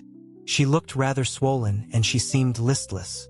I'm awfully sorry to hear that you're feeling poorly, Charlotte, he said. Perhaps if you spin a web and catch a couple of flies, you'll feel better. Perhaps, she said wearily. But I feel like the end of a long day. Clinging upside down to the ceiling, she settled down for a nap, leaving Wilbur very much worried. All morning people wandered past Wilbur's pen. Dozens and dozens of strangers stopped to stare at him and to admire his silky white coat, his curly tail, his kind and radiant expression. Then they would move on to the next pen where the bigger pig lay. Wilbur heard several people make favorable remarks about Uncle's great size. He couldn't help overhearing these remarks, and he couldn't help worrying. And no, with Charlotte not feeling well, he thought, Oh dear! All morning Templeton slept quietly under the straw. The day grew fiercely hot. At noon, the Zuckermans and the Arables returned to the pigpen. Then, a few minutes later, Fem and Avery showed up. Fem had a monkey doll in her arms and was eating Cracker Jack.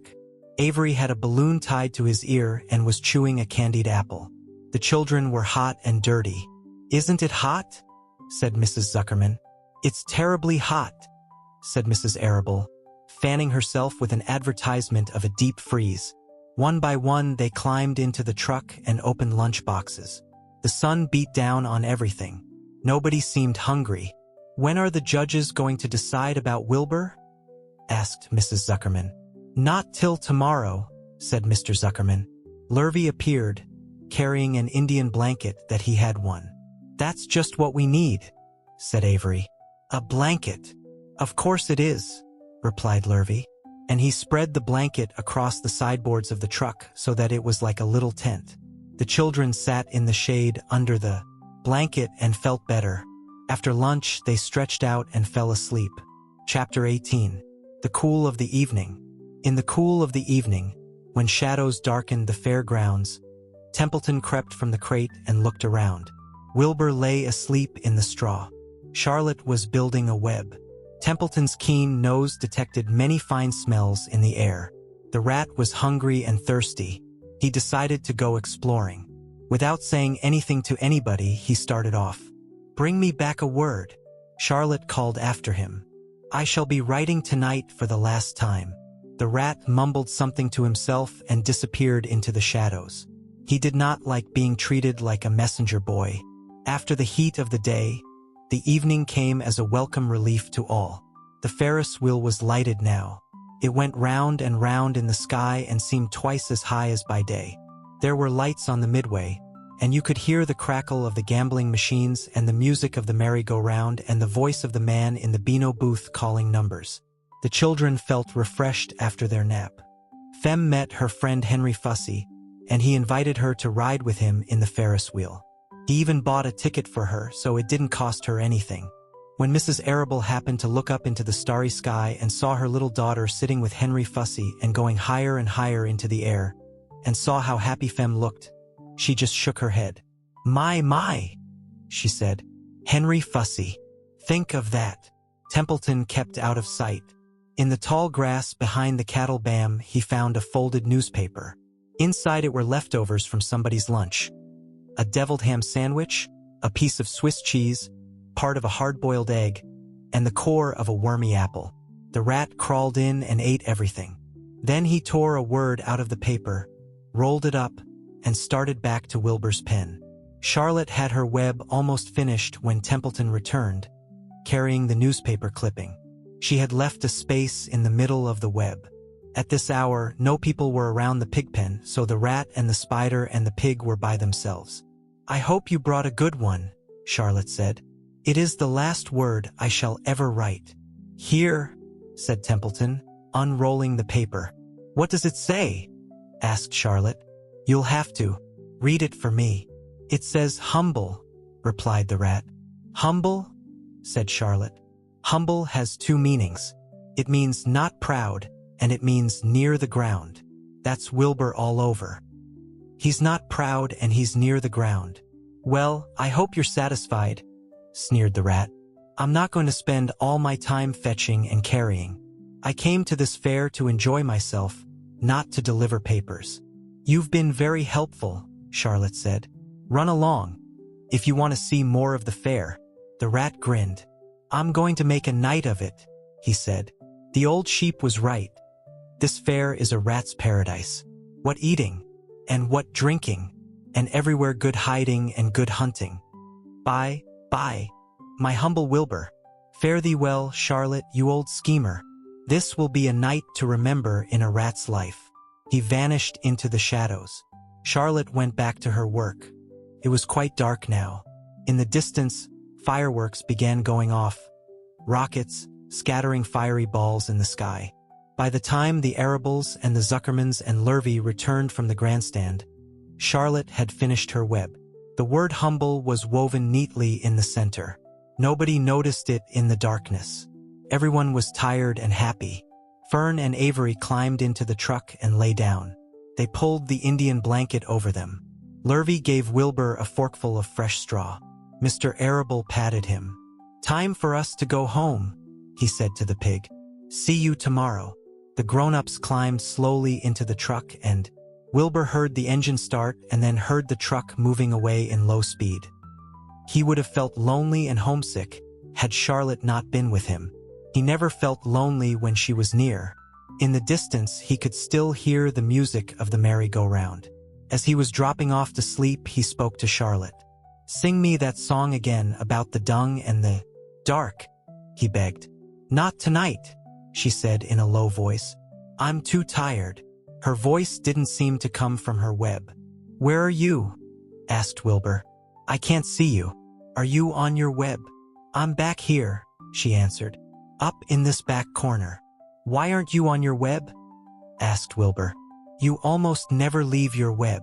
"I've left it tonight," she said. Wilbur closed his eyes. "Charlotte," he said after a while, "do you really think Zuckerman will let me live and not kill me when the cold weather comes? Do you really think so?" "Of course," said Charlotte. "You are a famous pig and you are a good pig. Tomorrow you will probably win a prize. The whole world will hear about you. Zuckerman will be proud and happy to own such a pig. You have nothing to fear, Wilbur, nothing to worry about. Maybe you'll live forever, who knows? And now go to sleep." For a while there was no sound. Then Wilbur's voice. "What are you doing up there, Charlotte?" "Oh, making something," she said. "Making something as usual." "Is it something for me?" asked Wilbur. "No," said Charlotte. "It's something for me, for a change." "Please tell me what it is," begged Wilbur. "I'll tell you in the morning," she said. "When the first light comes into the sky and the sparrows stir and the cows rattle their chains. When the rooster crows and the stars fade. When early cars whisper along the highway, you look up here and I'll show you something. I will show you my masterpiece." Before she finished the sentence, Wilbur was asleep. She could tell by the sound of his breathing that he was sleeping peacefully, deep in the straw. Miles away, at the Arable's house, the men sat around the kitchen table eating a dish of canned peaches and talking over the events of the day. Upstairs, Avery was already in bed and asleep. Mrs. Arable was tucking Fem into bed. "Did you have a good time at the fair?"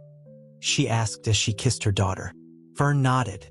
"I had the best time I have ever had anywhere or any time in all of my whole life."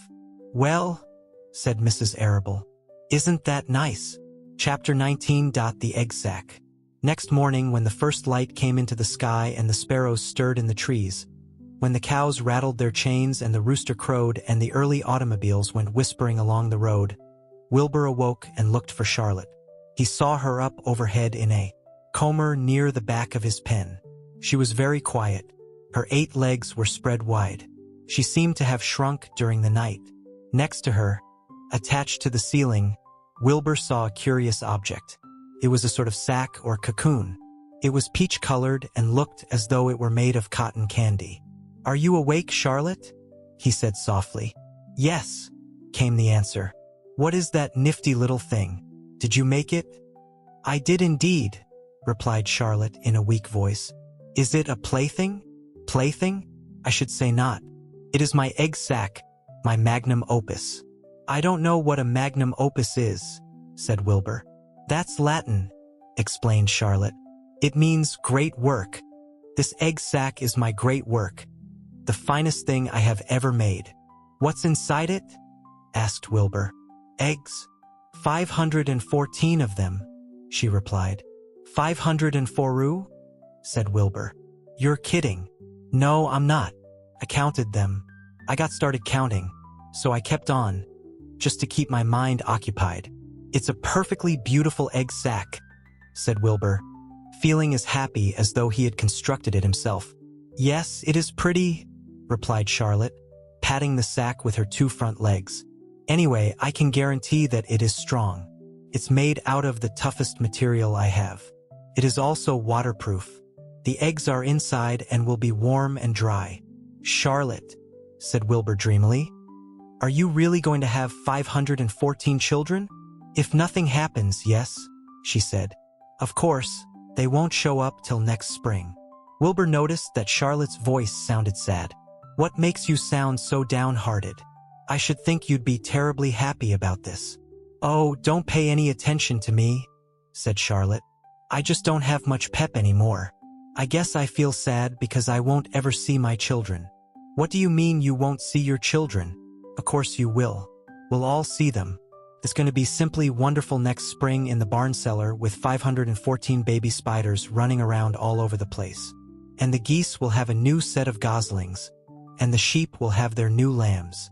Maybe, said Charlotte quietly. However, I have a feeling I'm not going to see the results of last night's efforts. I don't feel good at all. I think I'm languishing, to tell you the truth. Wilbur didn't understand the word languish, and he hated to bother Charlotte by asking her to explain, but he was so worried he felt he had to ask. What does languishing mean? It means I'm slowing up, feeling my age. I'm not young anymore, Wilbur, but I don't want you to worry about me. This is your big day today. Look at my web. Doesn't it show up well with the dew on it? Charlotte's web never looked more beautiful than it looked this morning. Each strand held dozens of bright drops of early morning dew. The light from the east struck it and made it all plain and clear. It was a perfect piece of designing and building. In another hour or two, a steady stream of people would pass by, admiring it and reading it and looking at Wilbur and marveling at the miracle.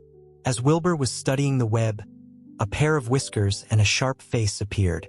Slowly Templeton dragged himself across the pen and threw himself down in a comber. I'm back, he said in a husky voice. What a night! The rat was swollen to twice his normal size. His stomach was as big around as a jelly jar. What a night! He repeated hoarsely. What feasting and carousing! A real gorge. I must have eaten the remains of 30 lunches. Never have I seen such leavings, and everything well ripened and seasoned with the passage of time and the heat of the day. Oh, it was rich, my friends, rich. You ought to be ashamed of yourself, said Charlotte in disgust. It would serve you right if you had an acute attack of indigestion. Charlotte, said Wilbur dreamily, are you really going to have 514 children? If nothing happens, yes, she said. Of course, they won't show up till next spring. Wilbur noticed that Charlotte's voice sounded sad. What makes you sound so downhearted? I should think you'd be terribly happy about this. Oh, don't pay any attention to me, said Charlotte. I just don't have much pep anymore. I guess I feel sad because I won't ever see my children. What do you mean you won't see your children? Of course you will. We'll all see them. It's going to be simply wonderful next spring in the barn cellar with 514 baby spiders running around all over the place. And the geese will have a new set of goslings, and the sheep will have their new lambs. Maybe, said Charlotte quietly. However, I have a feeling I'm not going to see the results of last night's efforts. I don't feel good at all. I think I'm languishing, to tell you the truth. Wilbur didn't understand the word languish, and he hated to bother Charlotte by asking her to explain, but he was so worried he felt he had to ask. What does languishing mean? It means I'm slowing up, feeling my age. I'm not young anymore, Wilbur, but I don't want you to worry about me. This is your big day today. Look at my web. Doesn't it show up well with the dew on it? Charlotte's web never looked more beautiful than it looked this morning. Each strand held dozens of bright drops of early morning dew. The light from the east struck it and made it all plain and clear. It was a perfect piece of designing and building. In another hour or two, a steady stream of people would pass by, admiring it and reading it and looking at Wilbur and marveling at the miracle. As Wilbur was studying the web, a pair of whiskers and a sharp face appeared. Slowly Templeton dragged himself across the pen and threw himself down in a comber. I'm back, he said in a husky voice. What a night! The rat was swollen to twice his normal size. His stomach was as big around as a jelly jar. What a night! He repeated hoarsely. What feasting and carousing! A real gorge. I must have eaten the remains of 30 lunches. Never have I seen such leavings, and everything well ripened and seasoned with the passage of time and the heat of the day. Oh, it was rich, my friends, rich. "You ought to be ashamed of yourself," said Charlotte in disgust. "It would serve you right if you had an acute attack of indigestion." "Don't worry about my stomach," snarled Templeton. "It can handle anything. And by the way, I've got some bad news. As I came past that pig next door, the one that calls himself Uncle, I noticed a blue tag on the front of his pen. That means he has won first prize. I guess you're licked, Wilbur. You might as well relax. Nobody is going to hang any medal on you. Furthermore, I wouldn't be surprised if Zuckerman changes his mind about you. Wait till he gets hankering for some fresh pork and smoked ham and crisp bacon. He'll take the knife to you, my boy." "Be still, Templeton," said Charlotte. "You're too stuffed and bloated to know what you're saying. Don't pay any attention to him, Wilbur." Wilbur tried not to think about what the rat had just said. He decided to change the subject. "Templeton," said Wilbur, "if you weren't so dopey, you would have noticed that Charlotte has made an egg sac. She is going to become a mother. For your information, there are 514 eggs in that peachy little sack." "Is this true?" asked the rat, eyeing the sack suspiciously. "Yes, it's true," sighed Charlotte. "Congratulations," murmured Templeton. "This has been a night." He closed his eyes, pulled some straw over himself, and dropped off into a deep sleep. Wilbur and Charlotte were glad to be rid of him for a while. At 9 o'clock, Mr. Arable's truck rolled into the fairgrounds and came to a stop at Wilbur's pen. Everybody climbed out. "Look," cried Female, "look at Charlotte's web. Look what it says." The grown-ups and the children joined hands and stood there, studying the new sign. "Humble," said Mr. Zuckerman. "Now isn't that just the word for Wilbur?" Everyone rejoiced to find that the miracle of the web had been repeated. Wilbur gazed up lovingly into their faces. He looked very humble and very grateful. Fem winked at Charlotte. Lurvy soon got busy. He poured a bucket of warm slops into the trough, and while Wilbur ate his breakfast, Lurvy scratched him gently with a smooth stick. "Wait a minute," cried Avery. "Look at this." He pointed to the blue tag on Uncle's pen. "This pig has won first prize already." The Zuckermans and the Arables stared at the tag.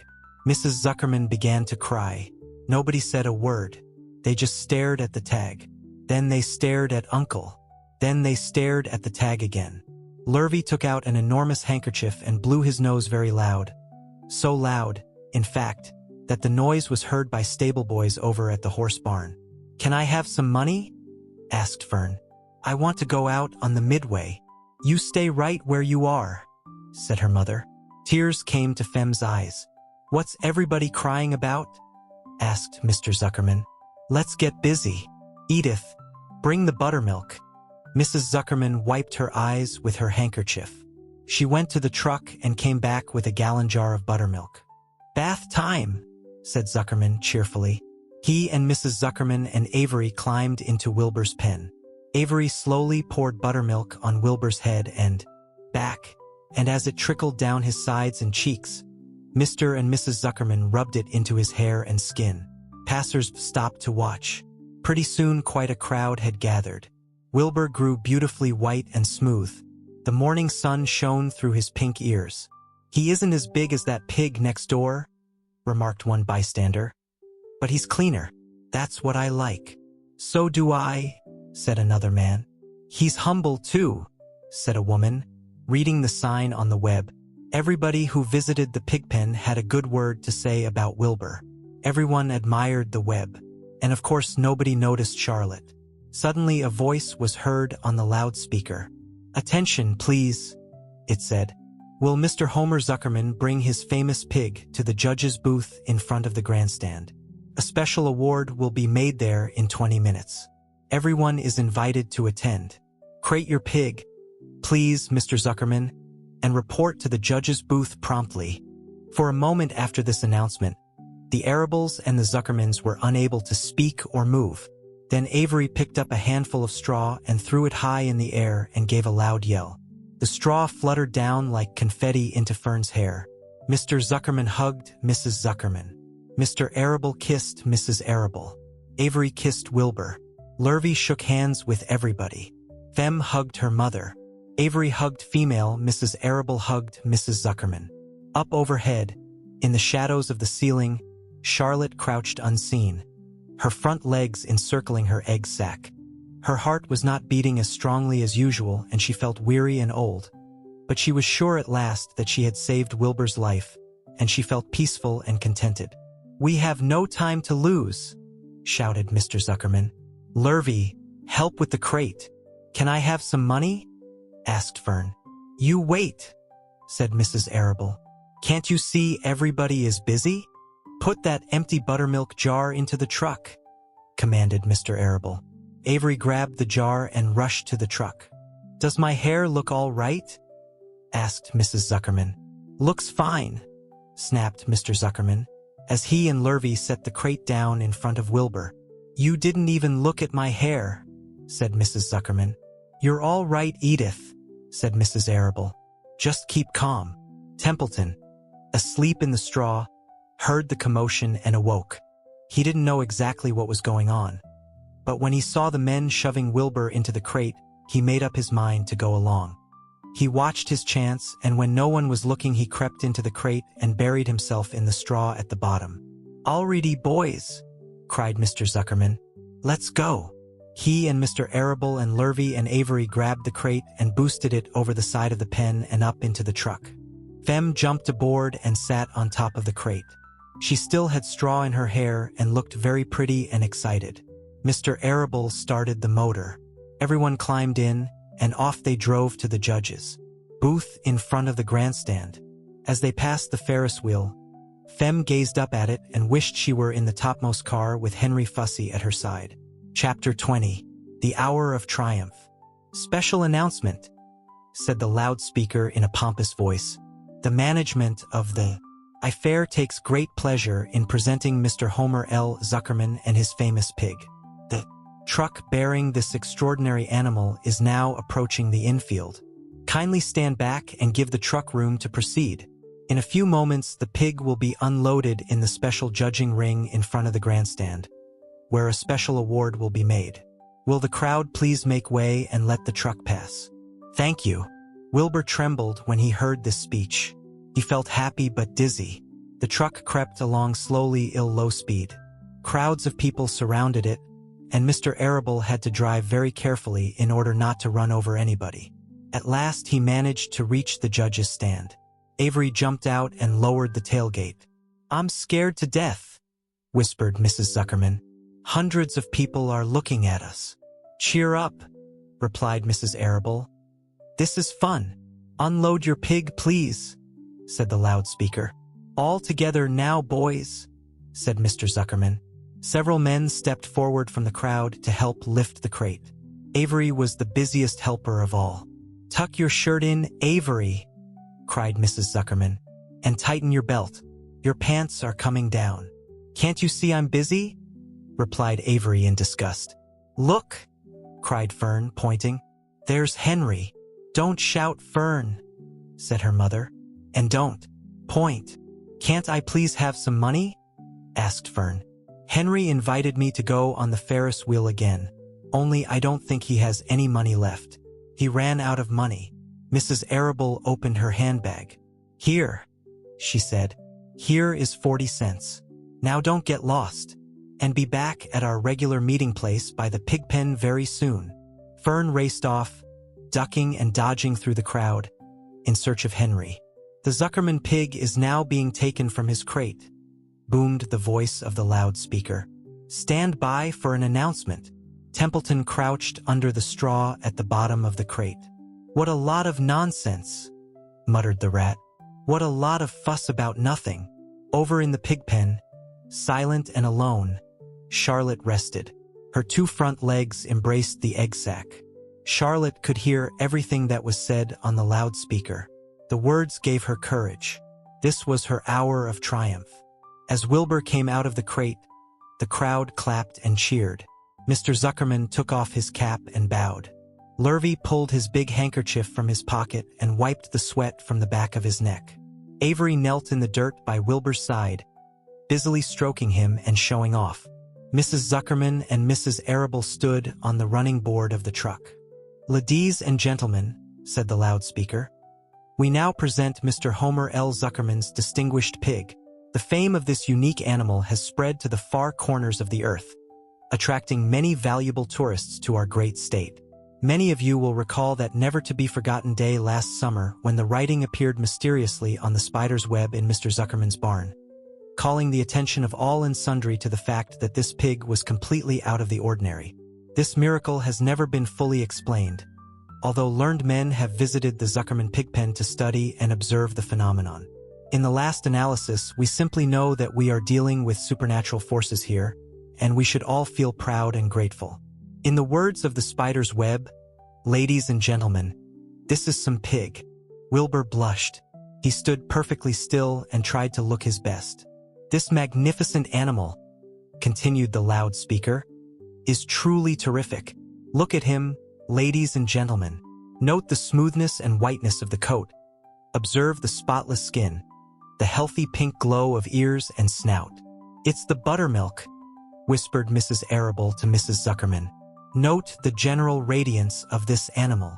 Then remember the day when the word radiant appeared clearly on the web.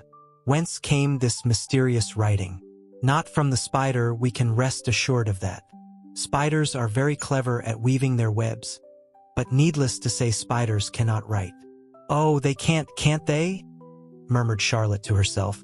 "Ladies and gentlemen," continued the loudspeaker, "I must not take any more of your valuable time. On behalf of the governors of the fair, I have the honor of awarding a special prize of $25 to Mr. Zuckerman, together with a handsome bronze medal suitably engraved, in token of our appreciation of the part played by this pig, this radiant, this terrific, this humble pig, in attracting so many visitors to our great county fair." Wilbur had been feeling dizzier and dizzier through this long, complimentary speech. When he heard the crowd begin to cheer and clap again, he suddenly fainted away. His legs collapsed, his mind went blank, and he fell to the ground, unconscious. "What's wrong?" asked the loudspeaker. "What's going on, Zuckerman? What's the trouble with your pig?" Avery was kneeling by Wilbur's head, stroking him. Mr. Zuckerman was dancing about, fanning him with his cap. "He's all right," cried Mr. Zuckerman. "He gets these spells. He's modest and can't stand praise." "Well, we can't give a prize to a dead pig," said the loudspeaker. "It's never been done." "He isn't dead," hollered Zuckerman. "He's fainted. He gets embarrassed easily. Run for some water, Lurvy." Lurvy sprang from the judge's ring and disappeared. Templeton poked his head from the straw. He noticed that the end of Wilbur's tail was within reach. Templeton grinned. "I'll tend to this," he chuckled. He took Wilbur's tail in his mouth and bit it, just as hard as he could bite. The pain revived Wilbur. In a flash, he was back on his feet. "Ouch!" he screamed. "Hooray!" yelled the crowd. "He's up. The pig's up. Good work, Zuckerman. That's some pig." Everyone was delighted. Mr. Zuckerman was the most pleased of all. He sighed with relief. Nobody had seen Templeton. The rat had done his work well. And now one of the judges climbed into the ring with the prizes. He handed Mr. Zuckerman 2 $10 bills and a $5 bill. Then he tied the medal around Wilbur's neck. Then he shook hands with Mr. Zuckerman while Wilbur blushed. Avery put out his hand and the judge shook hands with him, too. The crowd cheered. A photographer took Wilbur's picture. A great feeling of happiness swept over the Zuckermans and the Arables. This was the greatest moment in Mr. Zuckerman's life. It is deeply satisfying to win a prize in front of a lot of people. As Wilbur was being shoved back into the crate, Lurvy came charging through the crowd carrying a pail of water. His eyes had a wild look. Without hesitating a second, he dashed the water at Wilbur. In his excitement, he missed his aim, and the water splashed all over Mr. Zuckerman and Avery. They got soaking wet. "For goodness sake!" bellowed Mr. Zuckerman, who was really drenched. "What ails you, Lurvy? Can't you see the pig is all right?" "You asked for water," said Lurvy meekly. "I didn't ask for a shower bath," said Mr. Zuckerman. The crowd roared with laughter. Finally, Mr. Zuckerman had to laugh too. And of course Avery was tickled to find himself so wet, and he immediately started to act like a clown. He pretended he was taking a shower bath. He made faces and danced around and rubbed imaginary soap under his armpits. Then he dried himself with an imaginary towel. "Avery, stop it!" cried his mother. "Stop showing off." But the crowd loved it. Avery heard nothing but the applause. He liked being a clown in a ring with everybody watching in front of a grandstand. When he discovered there was still a little water left in the bottom of the pail, he raised the pail high in the air and dumped the water on himself and made faces. The children in the grandstand screamed with appreciation. At last things calmed down. Wilbur was loaded into the truck. Avery was led from the ring by his mother and placed on the seat of the truck to dry off. The truck, driven by Mr. Arable, crawled slowly back to the pigpen. Avery's wet trousers made a big wet spot on the seat. Chapter 21. Last day. Charlotte and Wilbur were alone. The families had gone to look for female Templeton was asleep. Wilbur lay resting after the excitement and strain of the ceremony. His medal still hung from his neck. By looking out of the corner of his eye, he could see it. "Charlotte," said Wilbur after a while. "Why are you so quiet?" "I like to sit still," she said. "I've always been rather quiet." "Yes, but you seem specially so today. Do you feel all right?" "A little tired, perhaps. But I feel peaceful. Your success in the ring this morning was, to a small degree, my success. Your future is assured. You will live secure and safe, Wilbur. Nothing can harm you now. These autumn days will shorten and grow cold. The leaves will shake loose from the trees and fall. Christmas will come, then the snows of winter. You will live to enjoy the beauty of the frozen world. For you mean a great deal to Zuckerman, and he will not harm you. Ever. Winter will pass. The days will lengthen. The ice will melt in the pasture pond. The song sparrow will return and sing. The frogs will awake. The warm wind will blow again. All these sights and sounds and smells will be yours to enjoy, Wilbur. This lovely world. These precious days. Charlotte stopped. A moment later, a tear came to Wilbur's eye. "Oh, Charlotte," he said. "To think that when I first met you, I thought you were cruel and bloodthirsty." When he recovered from his emotion, he spoke again. "Why did you do all this for me?" he asked. "I don't deserve it. I've never done anything for you." "You have been my friend," replied Charlotte. "That in itself is a tremendous thing. I wove my webs for you because I liked you. After all, what's a life? Anyway, we're born, we live a little while, we die. A spider's life can't help being something of a mess, with all this trapping and eating flies. By helping you, perhaps I was trying to lift up my life a trifle. Heaven knows anyone's life can stand a little of that." "Well," said Wilbur, "I'm no good at making speeches. I haven't got your gift for words. But you have saved me, Charlotte, and I would gladly give my life for you. I really would. I'm sure you would. And I thank you for your generous sentiments." "Charlotte," said Wilbur, "we're all going home today. The fair is almost over. Won't it be wonderful to be back home in the barn cellar again with the sheep and the geese? Aren't you anxious to get home?" For a moment Charlotte said nothing. Then she spoke in a voice so low Wilbur could hardly hear the words. "I will not be going back to the BAM," she said. Wilbur leapt to his feet. "Not going back?" he cried. "Charlotte, what are you talking about?" "I'm done for," she replied. "In a day or two I'll be dead. I haven't even strength enough to climb down into the crate. I doubt if I have enough silk in my spinnerets to lower me to the ground." Hearing this, Wilbur threw himself down in an agony of pain and sorrow. Great sobs racked his body. He heaved and grunted with desolation. "Charlotte," he moaned. "Charlotte, my true friend. Come now, let's not make a scene," said the spider. "Be quiet, Wilbur. Stop thrashing about." "But I can't stand it," shouted Wilbur. "I won't leave you here alone to die. If you're going to stay here, I shall stay too." "Don't be ridiculous," said Charlotte. "You can't stay here. Zuckerman and Lurvy and John Arable and the others will be back any minute now, and they'll shove you into that crate and away you'll go. Besides, it wouldn't make any sense for you to stay. There would be no one to feed you. The fairgrounds will soon be empty and deserted." Wilbur was in a panic. He raced round and round the pen. Suddenly he had an idea. He thought of the egg sack and the 514 little spiders that would hatch in the spring. If Charlotte herself was unable to go home to the barn, at least he must take her children along. Wilbur rushed to the front of his pen. He put his front feet up on the top board and gazed around. In the distance, he saw the Arables and the Zuckermans approaching. He knew he would have to act quickly. "Where's Templeton?"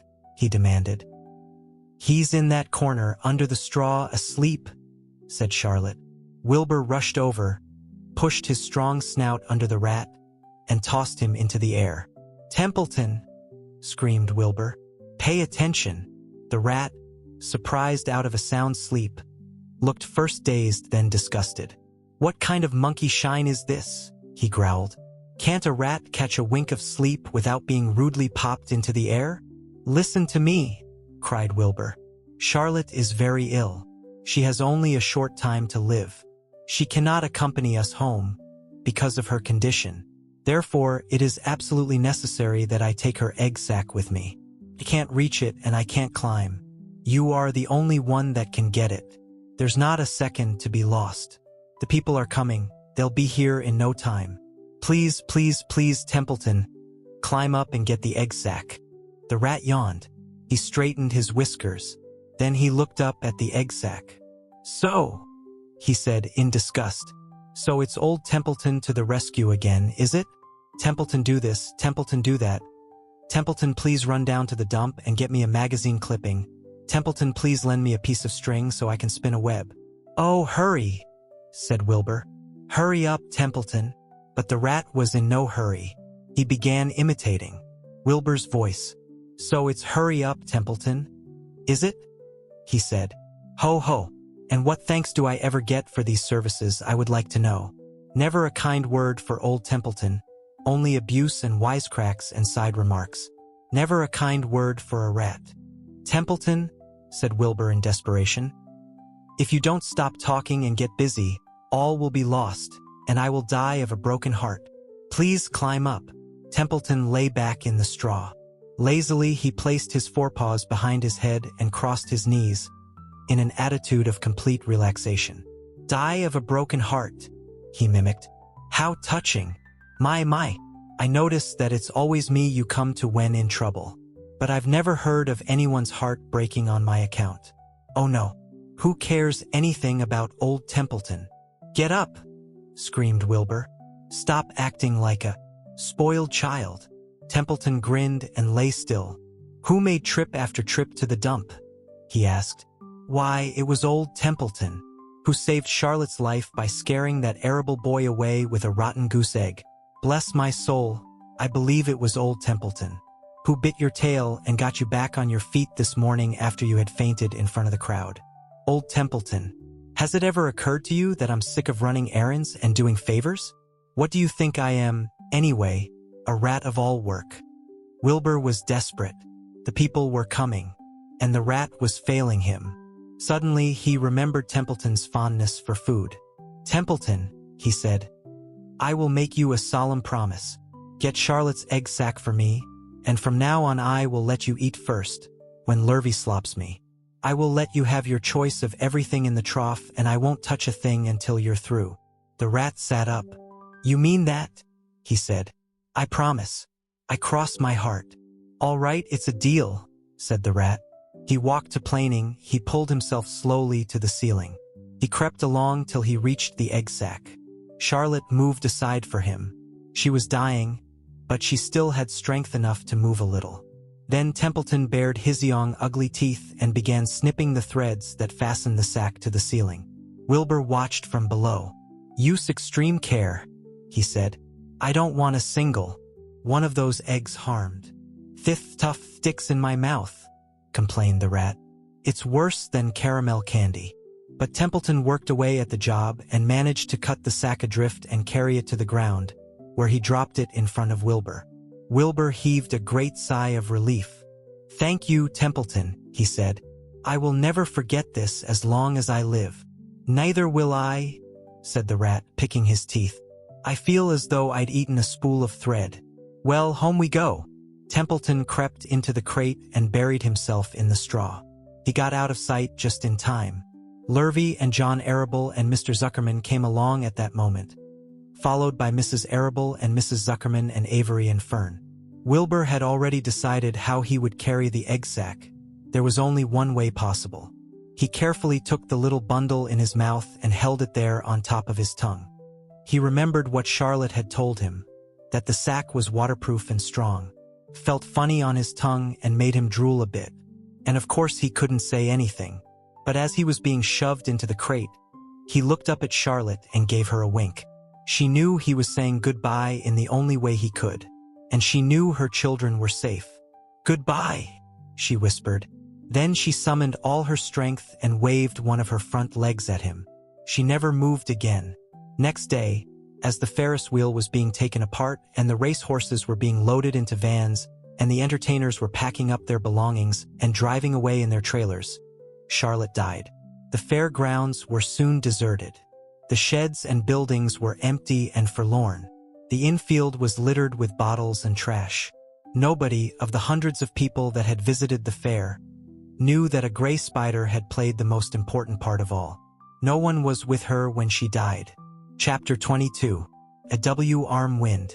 And so Wilbur came home to his beloved manure pile in the barn cellar. His was a strange homecoming. Around his neck he wore a Medal of Honor. In his mouth he held a sack of spider's eggs. There is no place like home, Wilbur thought, as he placed Charlotte's 514 unborn children carefully in a safe corner. The barn smelled good. His friends the sheep and the geese were glad to see him back. The geese gave him a noisy welcome. Congratulations, they cried. Nice work." Mr. Zuckerman took the medal from Wilbur's neck and hung it on a nail over the pigpen, where visitors could examine it. Wilbur himself could look at it whenever he wanted to. In the days that followed, he was very happy. He grew to a great size. He no longer worried about being killed, for he knew that Mr. Zuckerman would keep him as long as he lived. Wilbur often thought of Charlotte. A few strands of her old web still hung in the doorway. Every day Wilbur would stand and look at the empty web, and a lump would come to his throat. No one had ever had such a friend. So affectionate, so loyal, and so skillful. The autumn days grew shorter. Lurvy brought the squashes and pumpkins in from the garden and piled them on the barn floor, where they wouldn't get nipped on frosty nights. The maples and birches turned bright colors and the wind shook them and they dropped their leaves one by one to the ground. Under the wild apple trees in the pasture, the red little apples lay thick on the ground, and the sheep gnawed them and the geese gnawed them and foxes came in the night and sniffed them. One evening, just before Christmas, snow began falling. It covered house and barn and fields and woods. Wilbur had never seen snow before. When morning came he went out and plowed the drifts in his yard, for the fun of it. Fem and Avery arrived, dragging a sled.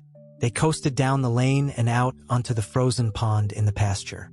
"Coasting is the most fun there is," said Avery. "The most fun there is," retorted Fern, "is when the Ferris wheel stops and Henry and I are in the top car and Henry makes the car swing and we can see everything for miles and miles and miles." "Goodness, are you still thinking about that old Ferris wheel?" said Avery in disgust. "The fair was weeks and weeks ago." "I think about it all the time," said Fern, picking snow from her ear. After Christmas, the thermometer dropped to 10 below zero. Cold settled on the world. The pasture was bleak and frozen. The cows stayed in the barn all the time now, except on sunny mornings when they went out and stood in the barnyard in the lee of the straw pile. The sheep stayed near the barn, too, for protection. When they were thirsty, they ate snow. The geese hung around the barnyard the way boys hang around a drugstore, and Mr. Zuckerman fed them calm and turnips to keep them cheerful. "Many, many, many thanks," they always said when they saw food coming. Templeton moved indoors when winter came. His ratty home under the pig trough was too chilly, so he fixed himself a cozy nest in the bam behind the grain bins. He lined it with bits of dirty newspapers and rags, and whenever he found a trinket or a keepsake, he carried it home and stored it there. He continued to visit Wilbur 3 times a day, exactly at mealtime, and Wilbur kept the promise he had made. Wilbur let the rat eat first. Then, when Templeton couldn't hold another mouthful, Wilbur would eat. As a result of overeating, Templeton grew bigger and fatter than any rat you ever saw. He was gigantic. He was as big as a young woodchuck. The old sheep spoke to him about his size one day. "You would live longer," said the old sheep, "if you ate less." "Who wants to live forever?" sneered the rat. "I am naturally a heavy eater, and I get untold satisfaction from the pleasures of the feast." He patted his stomach, grinned at the sheep, and crept upstairs to lie down. All winter Wilbur watched over Charlotte's egg sack as though he were guarding his own children. He had scooped out a special place in the manure for the sack, next to the board fence. On very cold nights he lay so that his breath would warm it. For Wilbur, nothing in life was so important as this small round object. Nothing else mattered. Patiently he awaited the end of winter and the coming of the little spiders. Life is always a rich and steady time when you are waiting for something to happen or to hatch. The winter ended at last. "I heard the frogs today," said the old sheep one evening. "Listen, you can hear them now." Wilbur stood still and cocked his ears. From the pond, in shrill chorus, came the voices of hundreds of little frogs. "Springtime," said the old sheep thoughtfully. "Another spring." As she walked away, Wilbur saw a new lamb following her. It was only a few hours old. The snows melted and ran away. The streams and ditches bubbled and chattered with rushing water. A sparrow with a streaky breast arrived and sang. The light strengthened. The mornings came sooner. Almost every morning there was another new lamb in the sheepfold. The goose was sitting on 9 eggs. The sky seemed wider and a warm wind blew. The last remaining strands of Charlotte's old web floated away and vanished. One fine sunny morning after breakfast, Wilbur stood watching his precious sack. He wasn't thinking of anything much. As he stood there, he noticed something move. He stepped closer and stared. A tiny spider crawled from the sack. It was no bigger than a grain of sand, no bigger than the head of a pin. Its body was gray with a black stripe underneath. Its legs were gray and tan. It looked just like Charlotte. Wilbur trembled all over when he saw it. The little spider waved at him. Then Wilbur looked more closely. 2 more little spiders crawled out and waved. They climbed round and round on the sack, exploring their new world. Then 3 more little spiders. Then 8. Then 10. Charlotte's children were here at last. Wilbur's heart pounded. He began to squeal. Then he raced in circles, kicking manure into the air. Then he turned a back flip. Then he planted his front feet and came to a stop in front of Charlotte's children. "Hello there," he said. The first spider said hello, but its voice was so small Wilbur couldn't hear it. "I am an old friend of your mother's," said Wilbur. "I'm glad to see you. Are you all right? Is everything all right?" The little spiders waved their forelegs at him. Wilbur could see by the way they acted that they were glad to see him. "Is there anything I can get you? Is there anything you need?" The young spiders just waved. For several days and several nights they crawled here and there, up and down, around and about, waving at Wilbur, trailing tiny draglines behind them, and exploring their home. There were dozens and dozens of them. Wilbur couldn't count them, but he knew that he had a great many new friends. They grew quite rapidly. Soon each was as big as a BB shot. They made tiny webs near the sack. Then came a quiet morning when Mr. Zuckerman opened a door on the north side. A warm draft of rising air blew softly through the barn cellar. The air smelled of the damp earth, of the spruce woods, of the sweet springtime. The baby spiders felt the warm updraft. One spider climbed to the top of the fence. Then it did something that came as a great surprise to Wilbur. The spider stood on its head, pointed its spinnerets in the air, and let loose a cloud of fine silk. The silk formed a balloon. As Wilbur watched, the spider let go of the fence and rose into the air. "Goodbye," it said, as it sailed through the doorway. "Wait a minute," screamed Wilbur. "Where do you think you're going?" But the spider was already out of sight. Then another baby spider crawled to the top of the fence, stood on its head, made a balloon, and sailed away. Then another spider. Then another. The air was soon filled with tiny balloons, each balloon carrying a spider. Wilbur was frantic. Charlotte's babies were disappearing at a great rate. "Come back, children," he cried. "Goodbye," they called. "Goodbye, goodbye." At last one little spider took time enough to stop and talk to Wilbur before making its balloon. "We're leaving here on the warm updraft. This is our moment for setting forth. We are aeronauts and we are going out into the world to make webs for ourselves." "But where?" asked Wilbur. "Wherever the wind takes us. High, low, near, far, east, west, north, south. We take to the breeze, we go as we please." "Are all of you going?" asked Wilbur. "You can't all go. I would be left alone with no friends. Your mother wouldn't want that to happen, I'm sure." The air was now so full of balloonists that the barn cellar looked almost as though a mist had gathered. Balloons by the dozen were rising, circling, and drifting away through the door, sailing off on the gentle wind. Cries of "Goodbye, goodbye, goodbye" came weakly to Wilbur's ears. He couldn't bear to watch any more. In sorrow, he sank to the ground and closed his eyes. This seemed like the end of the world, to be deserted by Charlotte's children. Wilbur cried himself to sleep. When he woke, it was late afternoon. He looked at the egg sack. It was empty. He looked into the air. The balloonists were gone. Then he walked drearily to the doorway, where Charlotte's web used to be.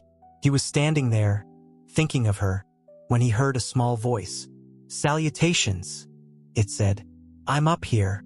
"So am I," said another tiny voice. "So am I," said a third voice. "Three of us are staying. We like this place, and we like you." Wilbur looked up. At the top of the doorway, 3 small webs were being constructed.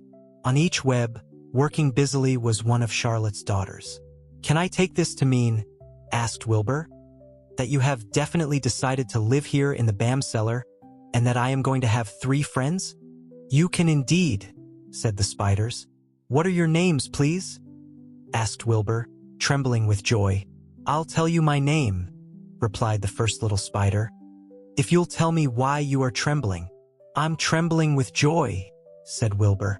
"Then my name is Joy," said the first spider. "What was my mother's middle initial?" asked the second spider. "A," said Wilbur. "Then my name is Arania," said the spider. "How about me?" asked the third spider. "Will you just pick out a nice, sensible name for me? Something not too long, not too fancy, and not too dumb?" Wilbur thought hard. "Nellie," he suggested. "Fine, I like that very much," said the third spider. "You may call me Nellie." She daintily fastened her orb line to the next spoke of the web. Wilbur's heart brimmed with happiness. He felt that he should make a short speech on this very important occasion. "Joy, Arania, Nellie," he began. "Welcome to the barn cellar. You have chosen a hallowed doorway from which to string your webs. I think it is only fair to tell you that I was devoted to your mother. I owe my very life to her. She was brilliant, beautiful, and loyal to the end. I shall always treasure her memory. To you, her daughters, I pledge my friendship, forever and ever." "I pledge mine," said Joy. "I do too," said Arania. "And so do I," said Nellie, who had just managed to catch a small gnat. It was a happy day for Wilbur, and many more happy, tranquil days followed. As time went on, and the months and years came and went, he was never without friends. Fern did not come regularly to the BAM anymore. She was growing up and was careful to avoid childish things, like sitting on a milk stool near a pig pen. But Charlotte's children and grandchildren and great-grandchildren, year after year, lived in the doorway. Each spring there were new little spiders hatching out to take the place of the old. Most of them sailed away on their balloons, but always 2 or 3 stayed and set up housekeeping in the doorway.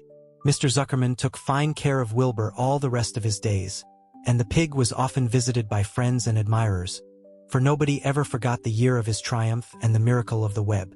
Life in the barn was very good night and day, winter and summer, spring and fall, dull days and bright days. It was the best place to be, thought Wilbur. This warm, delicious cellar, with the garrulous geese, the changing seasons, the heat of the sun, the passage of swallows, the nearness of rats, the sameness of sheep, the love of spiders, the smell of manure, and the glory of everything. Wilbur never forgot Charlotte. Although he loved her children and grandchildren dearly, none of the new spiders ever quite took her place in his heart. She was in a class by herself. It is not often that someone comes along who is a true friend and a good writer. Charlotte was both. The end.